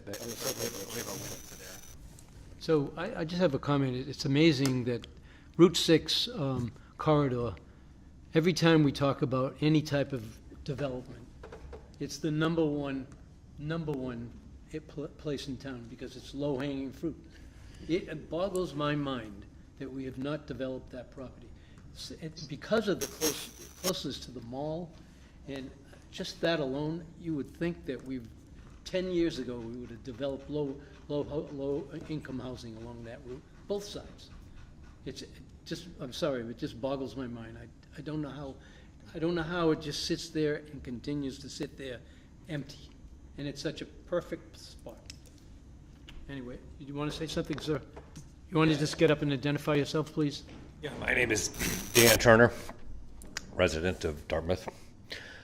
I didn't see anything in the master plan over the next 10 years addressing the wastewater treatment plant that would need to be a total nitrogen removing plant because of the effluent discharge of the estuary is high impact. Mm-hmm. So was that addressed? I do know that we talked about the wastewater treatment plant in terms of nitrogen, and I believe in the climate resilience section, because we did note that was a concern, that especially as climate change happens, there has to be removing nitrate gets harder. So I do believe it's in there. It has nothing to do with climate change. It has everything to do with the impact on the watershed. I think there's a link, but and it's already happening now. I think it's also covered under the facilities and services portion of the master plan as well. So that it is covered? Water and wastewater infrastructure improvement, yes. Yeah, I mean, Okay, because that would have to be budgeted as well. Well, there's a number of items in the master plan that that would need to be budgeted long term. They talk about the need for housing, for low-income housing, or for housing for kind of middle-class housing. So that mechanisms for that would have to be worked out with the planning board for zoning, and then if the town was going to fund something like that for infrastructure improvements for that, they'd have to be funded too. But we don't know, so it's kind of just setting the path forward. Okay, so I just thought that you would be already discussing something to that nature even years ago, as far as what the plan is for a total nitrogen removing wastewater treatment plant because of the sensitivity with the estuary. A good example is the DPW just finished a water system study. They hired a consultant to do a complete study of the water system infrastructure to plan for the future. So, wastewater or water? Water, and they're doing a wastewater one presently, so they'll probably start that over the next few months, and it takes time to do, but that maps out what can be done over the next 10 years to 25 years. So they talk about improvements to the water treatment facility, things that can be done for the future, testing, requirements of pumping stations and treatment and wells, so they'll do the same thing for the wastewater treatment system as well. So it's a broad topic in the master plan. It's interesting that it's just coming up now. No, that's always been planned to do that. I mean, what's going on with Mass DEP and Title V is goes along with that. I mean, those are requirements that are additional, but the Department of Public Works has always planned for the future of the infrastructure. That's just capital planning. Large numbers. But we can also, as far as that wastewater review, we can also include, make sure that we put a note into it that's, let's talk about, expansion. Let's talk about, nitrogen reduction. Because to be honest with you, some of the areas of this town that, could cry for expansion of the sewage treatment plant almost dictates that we might have to have a secondary plant. That where the existing plant is, it'd be difficult to expand due to the footprint. So maybe if there's a plant based up north, It's about where to discharge. That becomes the issue. That area where, it services the area there. I mean, I wouldn't want to change where it now flows. I mean, everything flows down. I know that it is being discussed. I think it almost begs to have a secondary plant, and then you can tie it into a service trunk or whatever. But the existing plant is a trickling filter plant. Right. Very difficult to really expand into a total nitrogen removing plant. Right. Hindsight 2020. It's not an easy plant to work with. Let's put it this way. 20 years ago, nobody was talking about this. True. You know what I mean? Right, and now... there were some, but they weren't listened to. For some, yeah. 20 years ago, nobody was doing anything about it. And that's why it's at the forefront now. I mean... Chesapeake Bay Initiative started in 2003, 2004. Yeah, 40 years ago. Down the street. I'm just saying, it just... Right, but right now nitrogen is the buzzword that everyone's talking about, but it'll be phosphorus and it'll be other things. So I think it's a total plan. It's not looking to eliminate one thing. It's large capital planning over time, so it's just something that probably needs to be looked into. And well, I know that the CIP committee has it on their docket. Okay. Good. It's in their forefront. Really, it's moved up a bit. But it is decoupled from climate change. They're different subject matters. So. Anyway, I won't argue that point right now, but I do want to just point out that in services and facilities, I think we have it covered under develop a new comprehensive wastewater management plan. It sounds like at least components of that are being developed. So I feel pretty confident it's reflected in the master plan. So 3 years time frame. And who is the consulting engineer that's involved in this?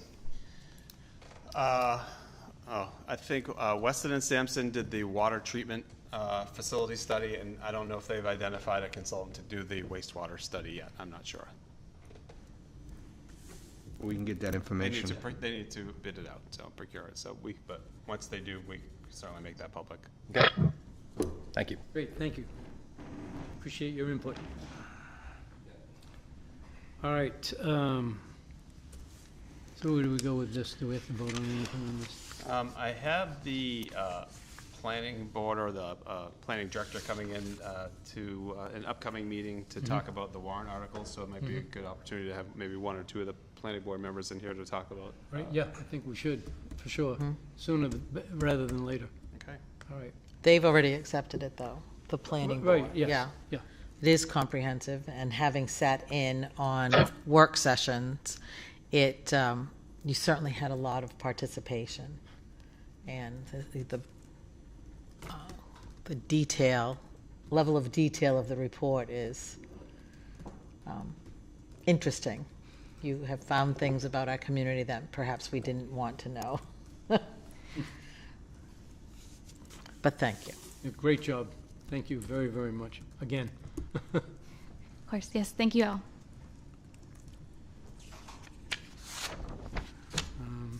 I still don't see anyone here from We've done affordable housing. Morton Okay. Avenue. So we're back to No, so I'll put that on a future meeting. We have time to approve that. 61A-29 Morton Avenue, lots 1 through 6, and we need to vote on each lot individually. They no don't have a one's here. representative present, Right. so what I can do is I'm just continue reading it what to our next meeting. Yep, yep. Make a motion, we continue this to the next meeting. I need a second. Second. We need to vote. Mr. McDonald? Yes. Mrs. Brooks? Yes. Mr. Gracie? Yes. Chair votes yes. Okay. All right, so we're gonna take that out, and we've got Mass DEP, New Bedford CSO permit meeting update. Yes, just an update for the board. We're just keeping this active. I've heard from Mass DEP about scheduling a meeting to discuss the New Bedford CSO permit. We're working out some dates, probably around April 11th or 13th. There's a number of people involved, so we're trying to coordinate the schedules, but those are the dates that we're coming down to. So as we get closer, I'll keep the board informed. So there's a number of people involved. Is New Bedford involved? No, New Bedford will not be in attendance. Why do we need a meeting if we're not gonna have? Well, it's with Mass DEP. I know, and I said that to you also. But, I mean, that's me thinking out loud. It's just, I mean, they're the most uncooperative bunch of characters you could imagine. We requested their attendance. Yeah, I know. Mass DEP is Yes, coordinating. yep. And But I Mass- do think once we have a specific date, that it's worth one more shot. Yeah. Sending to the town, the city of New Bedford. Mayor included. Right, sending them, this is the date and time and location where we will be meeting to discuss your problem. Your CSOs. Right. It seems like it's upside down for some reason. Maybe somebody can explain that to me. All right. We're at Assistant Town Administrator contract, Mr. McGinnis. Yes, so as you know, the Assistant Town Administrator position is vacant. So we've gone through the recruitment process and advertised the position. We interviewed a number of applicants. Two of the Select Board member were involved, you, Mr. Mickelson, and Mr. McDonald. We were fortunate to get a number of qualified applicants. We've come to an agreement on an applicant, Chris Vitale. He's from Rhode Island. He's currently the Assistant Town Administrator in Leicester. We've come to an agreement on terms, and his contract is in the packet here, which we need to be voted on. And once complete, we'll have him into a future meeting for an introduction. And that'll be in sometime in May, is that it? May. Yeah, right. Make a motion that we approve the contract as submitted. I'll second We that. have a motion and a second. We need to vote on that. Mr. McDonald? Yes. Mrs. Brooks? Yes. Mr. Gracie? Yes. And the chair votes yes. I'm very pleased to hear his grant writing Yeah, and we have a winning experience here. and We're going to be very, very happy. managing grants and managing projects. That'll be wonderful. Yeah. Yes. Yeah, I'm going to give you a little hand, too. That would be nice. Really appreciated. All right, so next is Town Administrator update. Oh, sorry about that. Sorry to catch you off guard here.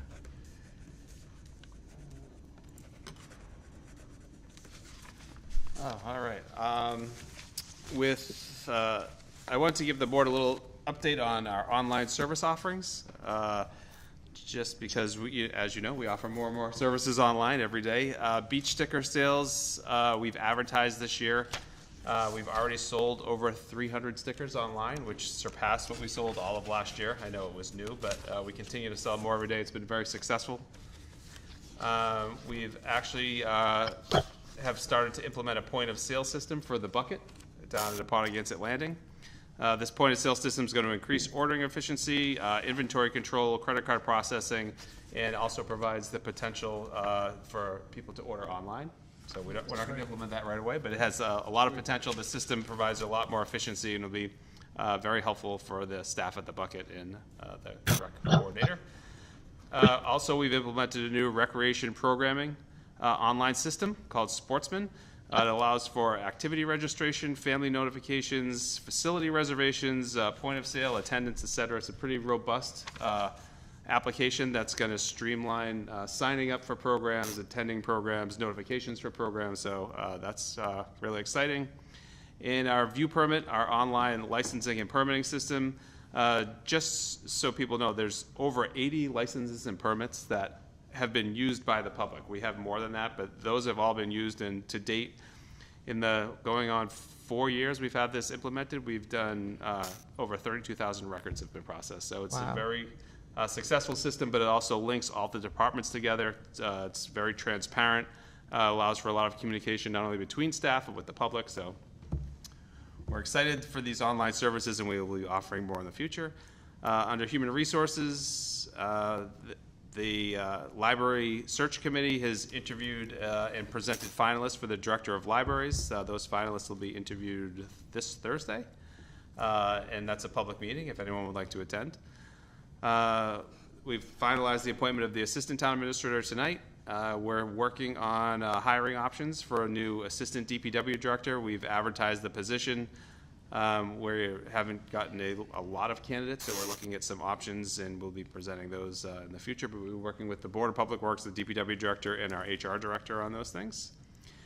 Grants, we continue to do the grants even without our Assistant Town Administrator. We're keeping the ball rolling. So our MVP Action Grant reapplication is this May. We'll be reapplying for that. Our Seaport Economic Grant applications, those are due also May.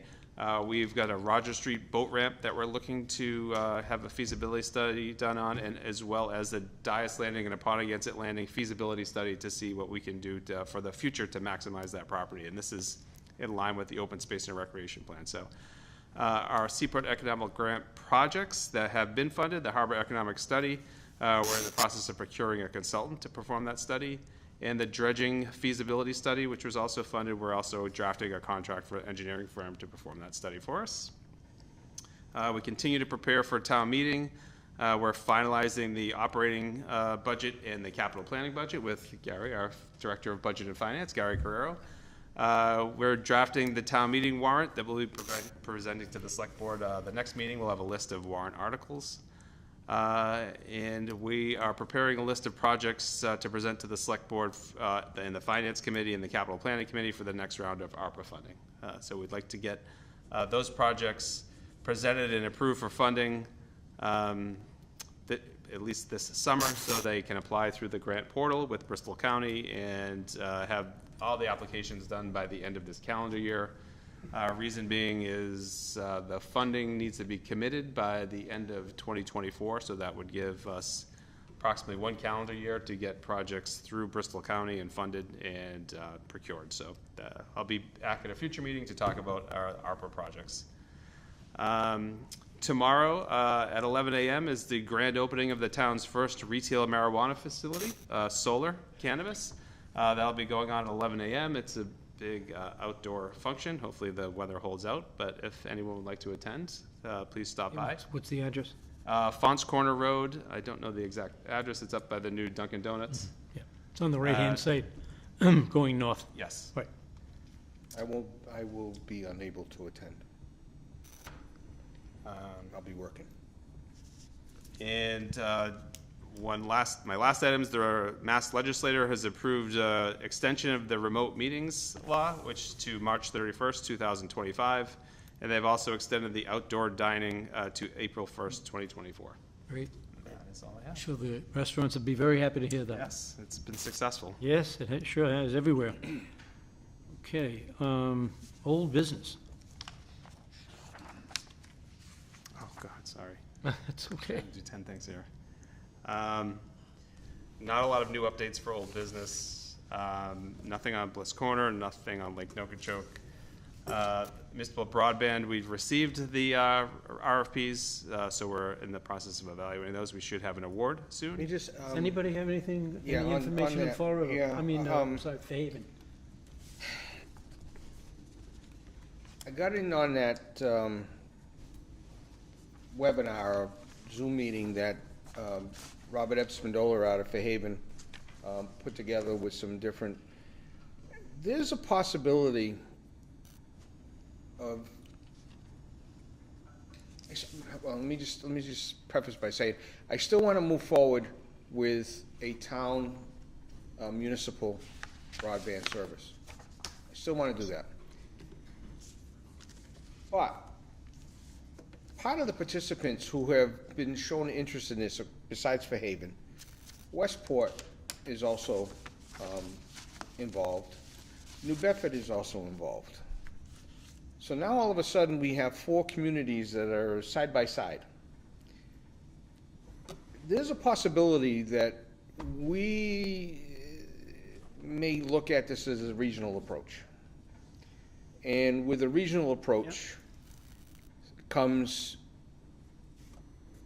better capital improvements, more people involved in a customer base, so the potential for the price, the cost to the customer would be lower than going at it by itself, but a quasi-municipal regional approach as far as funding for the infrastructure may be better and more easily attainable.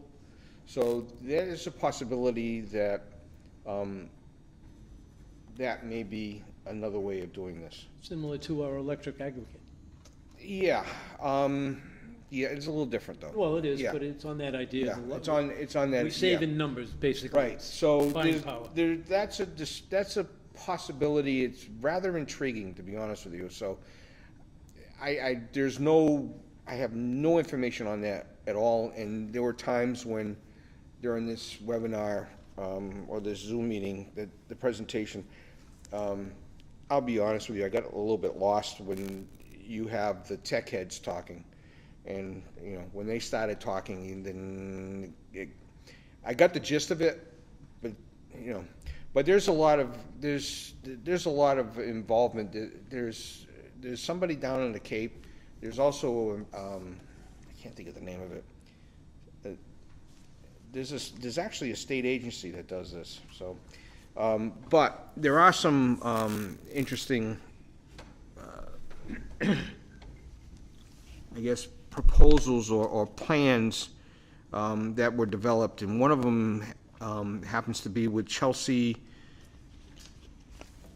and Chelmsford. Is Chelmsford next to Chelsea? No. I don't believe so. It's Chelsea and somebody. There's 2 municipalities side by side that have developed some type of a plan, mostly for getting cable access to low income and also senior and needy within their community. So that's available online. So, but the only thing I can say is just there's more to come on this eventually. I'm pretty intrigued about it, to be honest with you. I think we all are. I spoke with Peter Chase about this. He's going to follow up with Yeah, more information. Peter's a good point person on this. He attended the webinar, so Yeah, he was wherever he was at the time. He's the guy we need to be on it. Anyone else on the broadband? Mrs. Brooks, no? Mr. Gracie? No? Okay. Next. And last is Title V amendments. I don't have any new updates on. Okay, I have one thing to add here. Where are we on any kind of a meeting with somebody from the governor's office? We've sent them. We sent the request. 2 letters. Let's send another one. I'll be honest with you, if she was. Hand delivered as well. Yeah. I mean, if she was down here enough to buy scallops from somebody, she sure can meet with us. You know, if she wants scallops, I'll buy a bag and I'll give it to her when she gets here. You know. We'll cook them. You know. I'll do the cooking. You know, we need to keep stressing. We need to meet. We need to meet. I don't care if it's with an underling. It's just we need to hear. They need to hear it from us, and we have to keep stressing it. And although DEP has said they're on hold and they're going to be re-looking at this, I still think there's Planning something in the there's background we don't even know still about it. a need to meet with someone at the governor's level so that they have a broader idea of, it's not just this one DEP issue. I mean, and I mean, somebody from the governor's office is talking to the Cape. I mean, that's consistently that's happening. You know, hello, what about us? I mean, if there's one community that's pissing and moaning about this the most, it's this community. Okay? And we're not being heard. or we're not being listened to. We might be heard, but we're not being listened to. And if we have to make another request, then, you know, And our make another legislators request. need to send another letter. Somebody needs to knock on her door and have an eyeball conversation. I mean, you That's know, all. to be Have an honest with you, eyeball I mean, I don't have a problem going up to Boston and knocking on her door, but I'll be arrested. Well, then I'll do it. But that's what has to be done. I'll be It has arrested to be for done. trespassing, that's all. Nothing inflammatory. It's a public building. Yeah, well, no, probably tell me to leave, and I'll tell them to go. That's where you get in trouble, Yes. Yeah, well, Mr. McDonald. You have to calm down a little. No, there's nothing calm. No, I'm talking about doing something Okay, like that, yeah. being foolish. Oh, no, trust me, I'm not gonna do anything foolish Right, right. yet. Okay. I'll pitch in to help bail you out. Thank you. That's what we need, Frank. My wife might tell me to keep me for a while. It's hard to see Frank's face, so he looks like he's already in witness protection, so this is probably good. Witness protection. But, yeah, I mean, we really need to stress, I mean, you know. Yeah. Even if it's by Zoom, you know, come on. She can find half hour, an hour, you know. It's not gonna take long for us to get our point across. Let's call Chris. Yeah. By April 10th is our next meeting, so maybe we'll have something by then. Let's call him again, send something over, really. Okay. We desperately need an eyeball conversation. In 1 second. And we'll also Not if know, the ballpark hopefully we'll should have come our down, DEP meeting on the CSOs Right. and We can we Plug get a that little- involved, Yeah, yeah. yeah.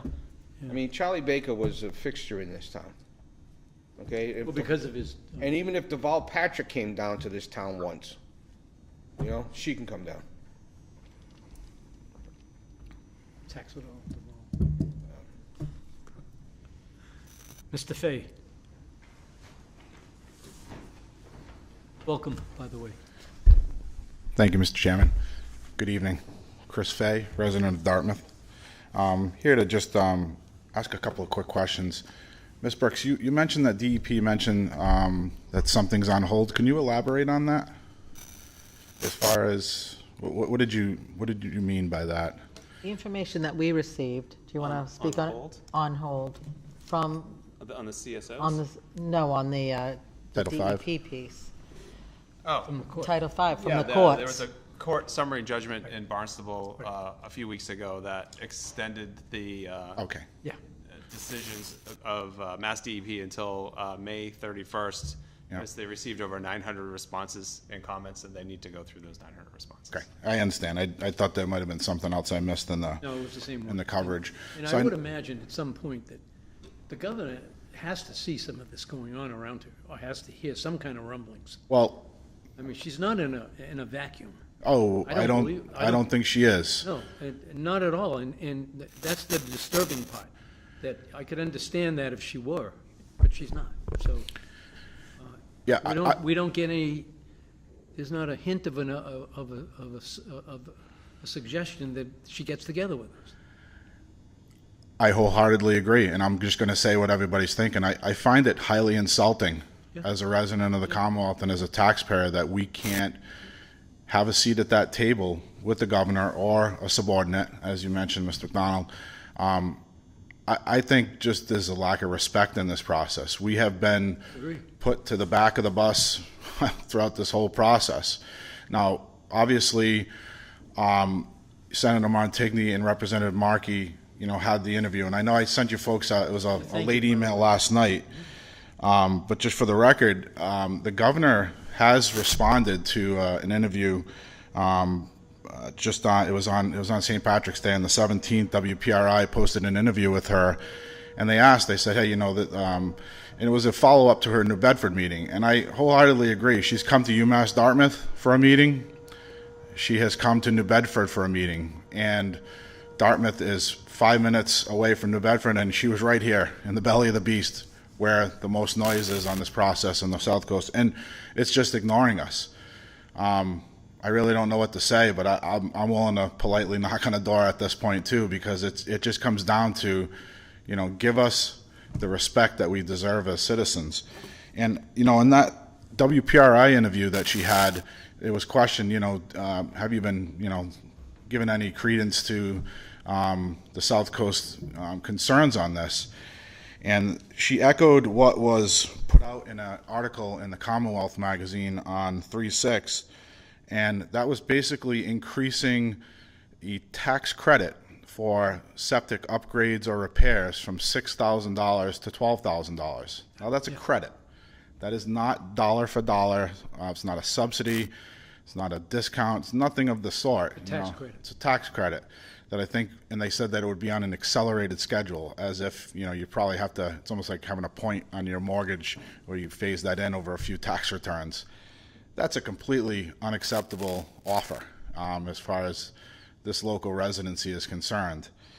And, you know, what she's saying runs counter to what I thought was hopefully positive news on the Montigny-Markey WBSM interview.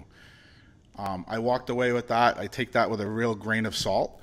It's hearsay, right? And they're not able to obviously pin that, you know, information that they're getting through back channels into our administration on any one person. So it's hearsay. It sounds good, but, you know, that contributes to like the silence that's going on right now. And that just continues to concern me, and I'm sure it does you as well. So, I mean, is there a way of asking Representative Markey or Senator Montigny to elevate our request? I mean, I would think that that's better than a hand-delivered letter. If not, they hand-deliver it. Both of them are going to get a phone call. I appreciate that.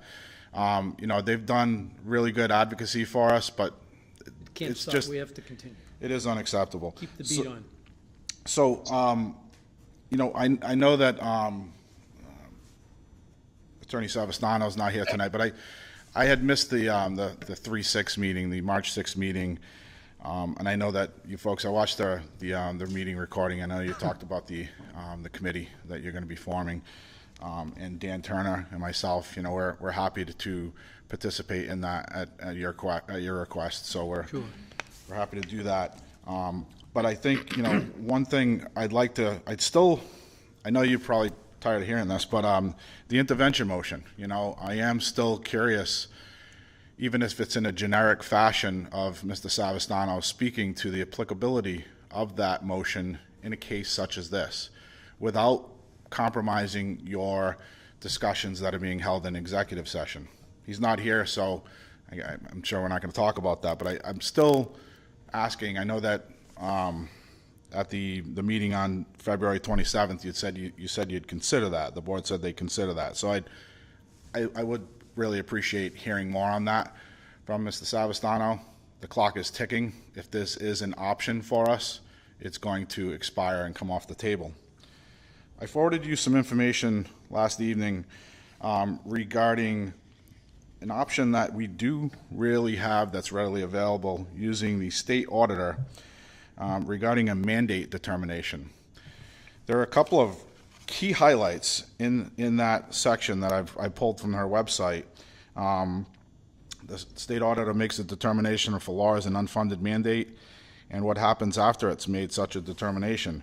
One of the key ones is when the new mandate is the result of a court decision. Well, that's why they're in Barnstable Superior Court. Seeking a court order exempting the local government from complying with the law until adequate funding is provided by the state government using the mandate determination as evidence. And then it says there's another option of working with 10 tax-paying residents of a city or town to file a class action lawsuit seeking exemption from complying with the law or regulation until adequate funding is provided by the state government. In a blink of an eye, you'll have those 10 voters. I can tell you that, to support this. I think everybody in this room, you know, that's a resident would be behind that. Well, everyone would. So, you know, I'd like to ask the board if that could be discussed with Mr. Savastano to see if that is an option on the table. Again, I don't take anything for granted as far as the quote-unquote good news that was shared by the senator and the representative. It's appreciated, but there's a lot that can happen between that date and the date that these regulations are formally adopted. We've got about until the middle of April until these these regulations are fully set in stone behind the scenes, because they've got that joint update that's needed towards the end of the month. So that, that haggling that's going to happen between CLF and DEP behind the scenes is going to firm up very quickly in the next couple of weeks. So I'd really like to see the town consider that, because that is something right in front of us. Secondly, the auditor really is the proper vehicle in my eyes. And again, I'm a layman with the legalities of this, I'll admit that, but I can certainly read between the lines here. I would like to see the auditor look into the behavior and the practices of Mass DEP surrounding nitrogen pollution and their failure to act over the last 25 plus years, while Title V has been the law of the Commonwealth. Again, like many have said, including myself, they were asleep at the wheel for all this time, and the only reason that they've acted, and they've reacted in a reactive fashion, is because of CLF. It would have been status quo right here, right now, like it's been for the last 20 years. Maybe something would have happened on the Cape, but this enveloping of the South Coast and whatnot, it's all spurred by a lawsuit. So I would like to see if that is an option to, I can tell you I've got well over 100 concerned citizens that would sign off on something to that effect. And there's others in neighboring communities that I'm also hearing from as well. And speaking of that, I would like to request that the town consider one last informational meeting. These meetings started out in November with extremely low turnout, but a lot of the folks that were in the room helped to spread that message, get the word out there. Great PR campaign, with the town getting the word out with Chris Michaud's videos, a lot of discussions in this room. I continue to hear that folks that I'm helping stay informed, that they're finding more and more people that are coming to the table saying, just starting to hear about this. And there's others in other communities that really are looking at Dartmouth with the leadership position it's taken on this. I'm going to look right at Westport on this. Westport, Nothing. They've done a complete disservice to their citizens, and I have some friends there that are not happy with the level of information that they've had, and they've come to the Dartmouth meetings to educate themselves. But that's helping spread that word, get those letters out to the responsible parties at the state. There is a newly appointed DEP commissioner, okay, and that person's contact information is being put out there as well to get them knowledgeable about the opposition that's felt from the South Coast at a minimum. They're inheriting, she's inheriting this issue, and I'm sorry I don't have her name handy. She's inheriting this issue based on a lot of poor decision making and processes that have played out before her tenure.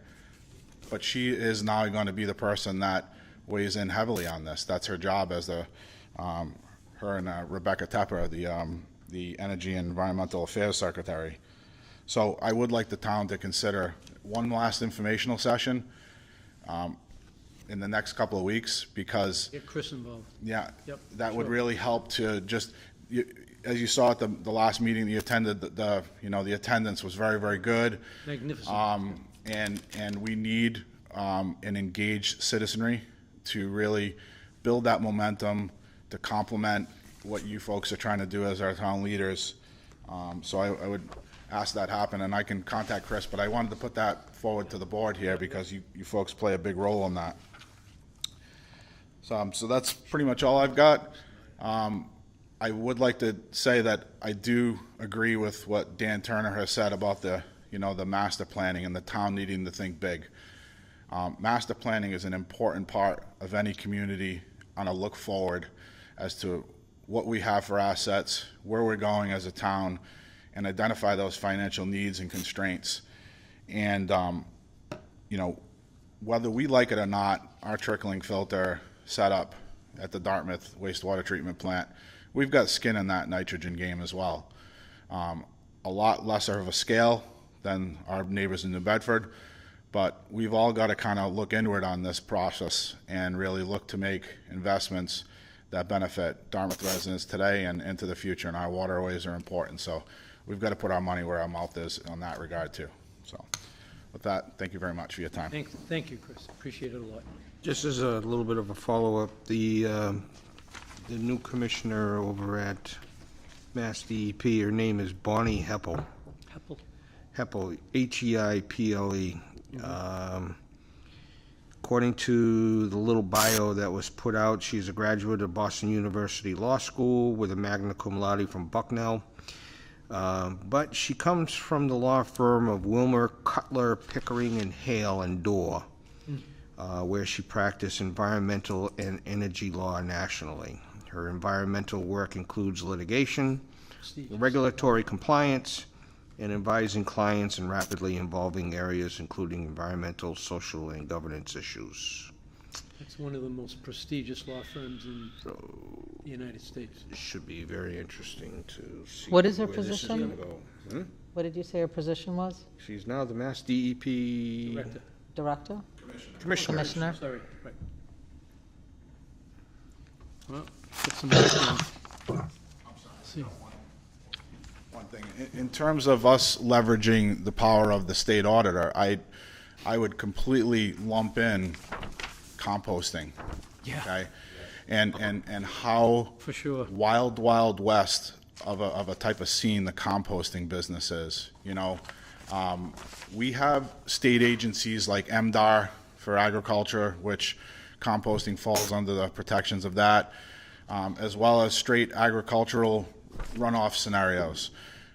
We need state agencies to work together, shoulder to shoulder, and not look at things in a stovepipe fashion, because that's what's been going on for decades. Composting should have never, ever been allowed to grow in the fashion that it has without engineering controls on stormwater runoff.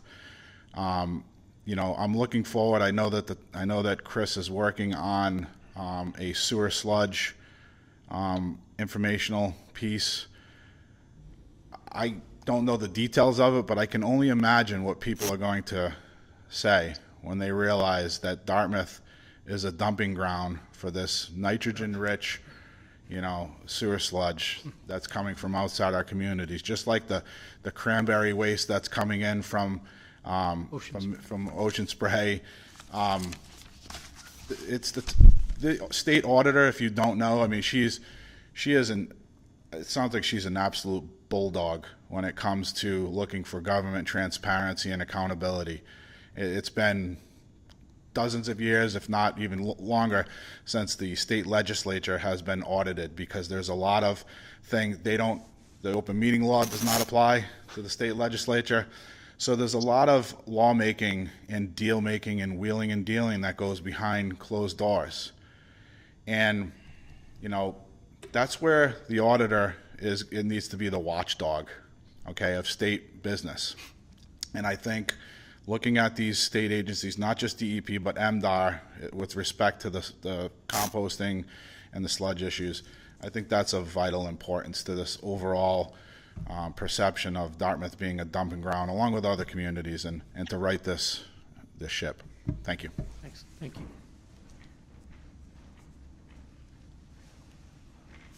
Anything else from the board? Go ahead. Yeah, go ahead. Dan Turner, resident of Dartmouth. I just wanted to add something in regard to what Chris was saying in regard to the composting. And composting of, say, sanitary wastewater sludges is something that needs to be looked at by this town, because we are taking on a tremendous level of liability that's about ready to happen.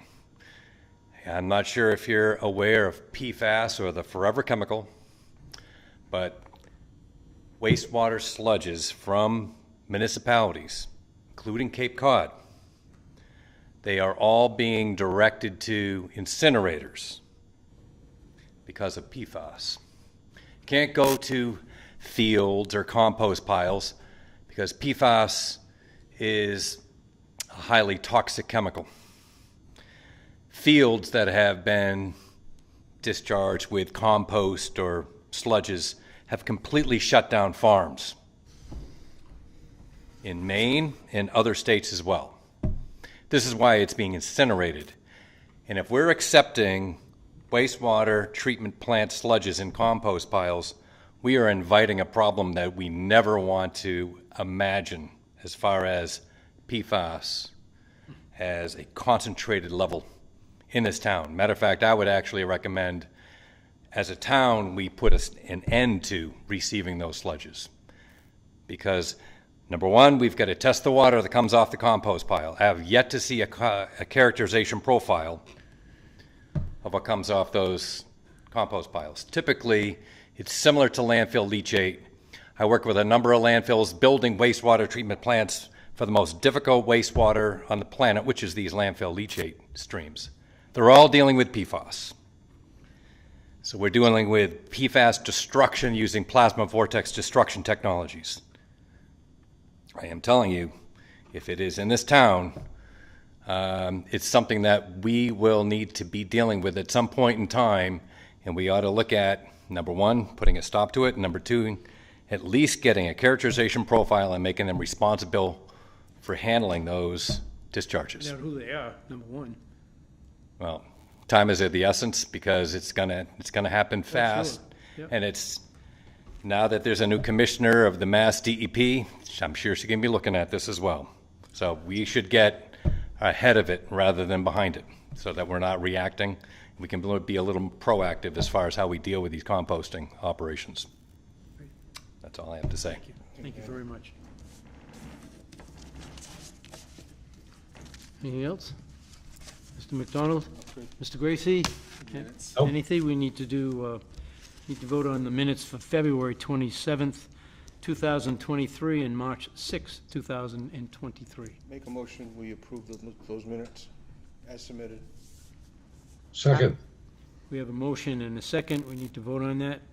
Any discussion? Mr. McDonald? Yes. Mrs. Brooks? Yes. Mr. Gracie? Yes. And the chair votes yes. Okay, updates from Select Board? None. Information, I've got some. The only thing oh, that go ahead, I'd sorry. like to remind everyone is to vote next Just get Tuesday. Is that what Right. you have? Yeah, it's okay. I just want to go over the precincts to make sure Okay. everybody knows one more time. The number 1 precinct, North Branch Library, 211 Cross Road. Number 2 precinct, Smith Mills Church Hall, 11 Anderson Way. Number 3, UMass Dartmouth, 285 Old Westport Road. Precinct number 4, Dartmouth Bible Church, 52 Morton Avenue. Number 5, Town Hall, 400 Slocum Road. Number 6, COA, 628 Dartmouth Street. Number 7, DYAA, Crapo-Phil, 225 Russell's Mills Road. Number 8, Southworth Library, 732 Dartmouth Street. And finally, number 9, COA, 628 Dartmouth Street. The precincts are open at 7 a.m. and will close at 8 p.m. And please vote. Mr. Chairman, Yes. make a motion to adjourn. We have a motion to adjourn. Second. We have a second. Mr. McDonald? Yes. Mrs. Brooks? Yes. Mr. Gracie? Yes. And Mr. Mickelson, Chair, votes yes.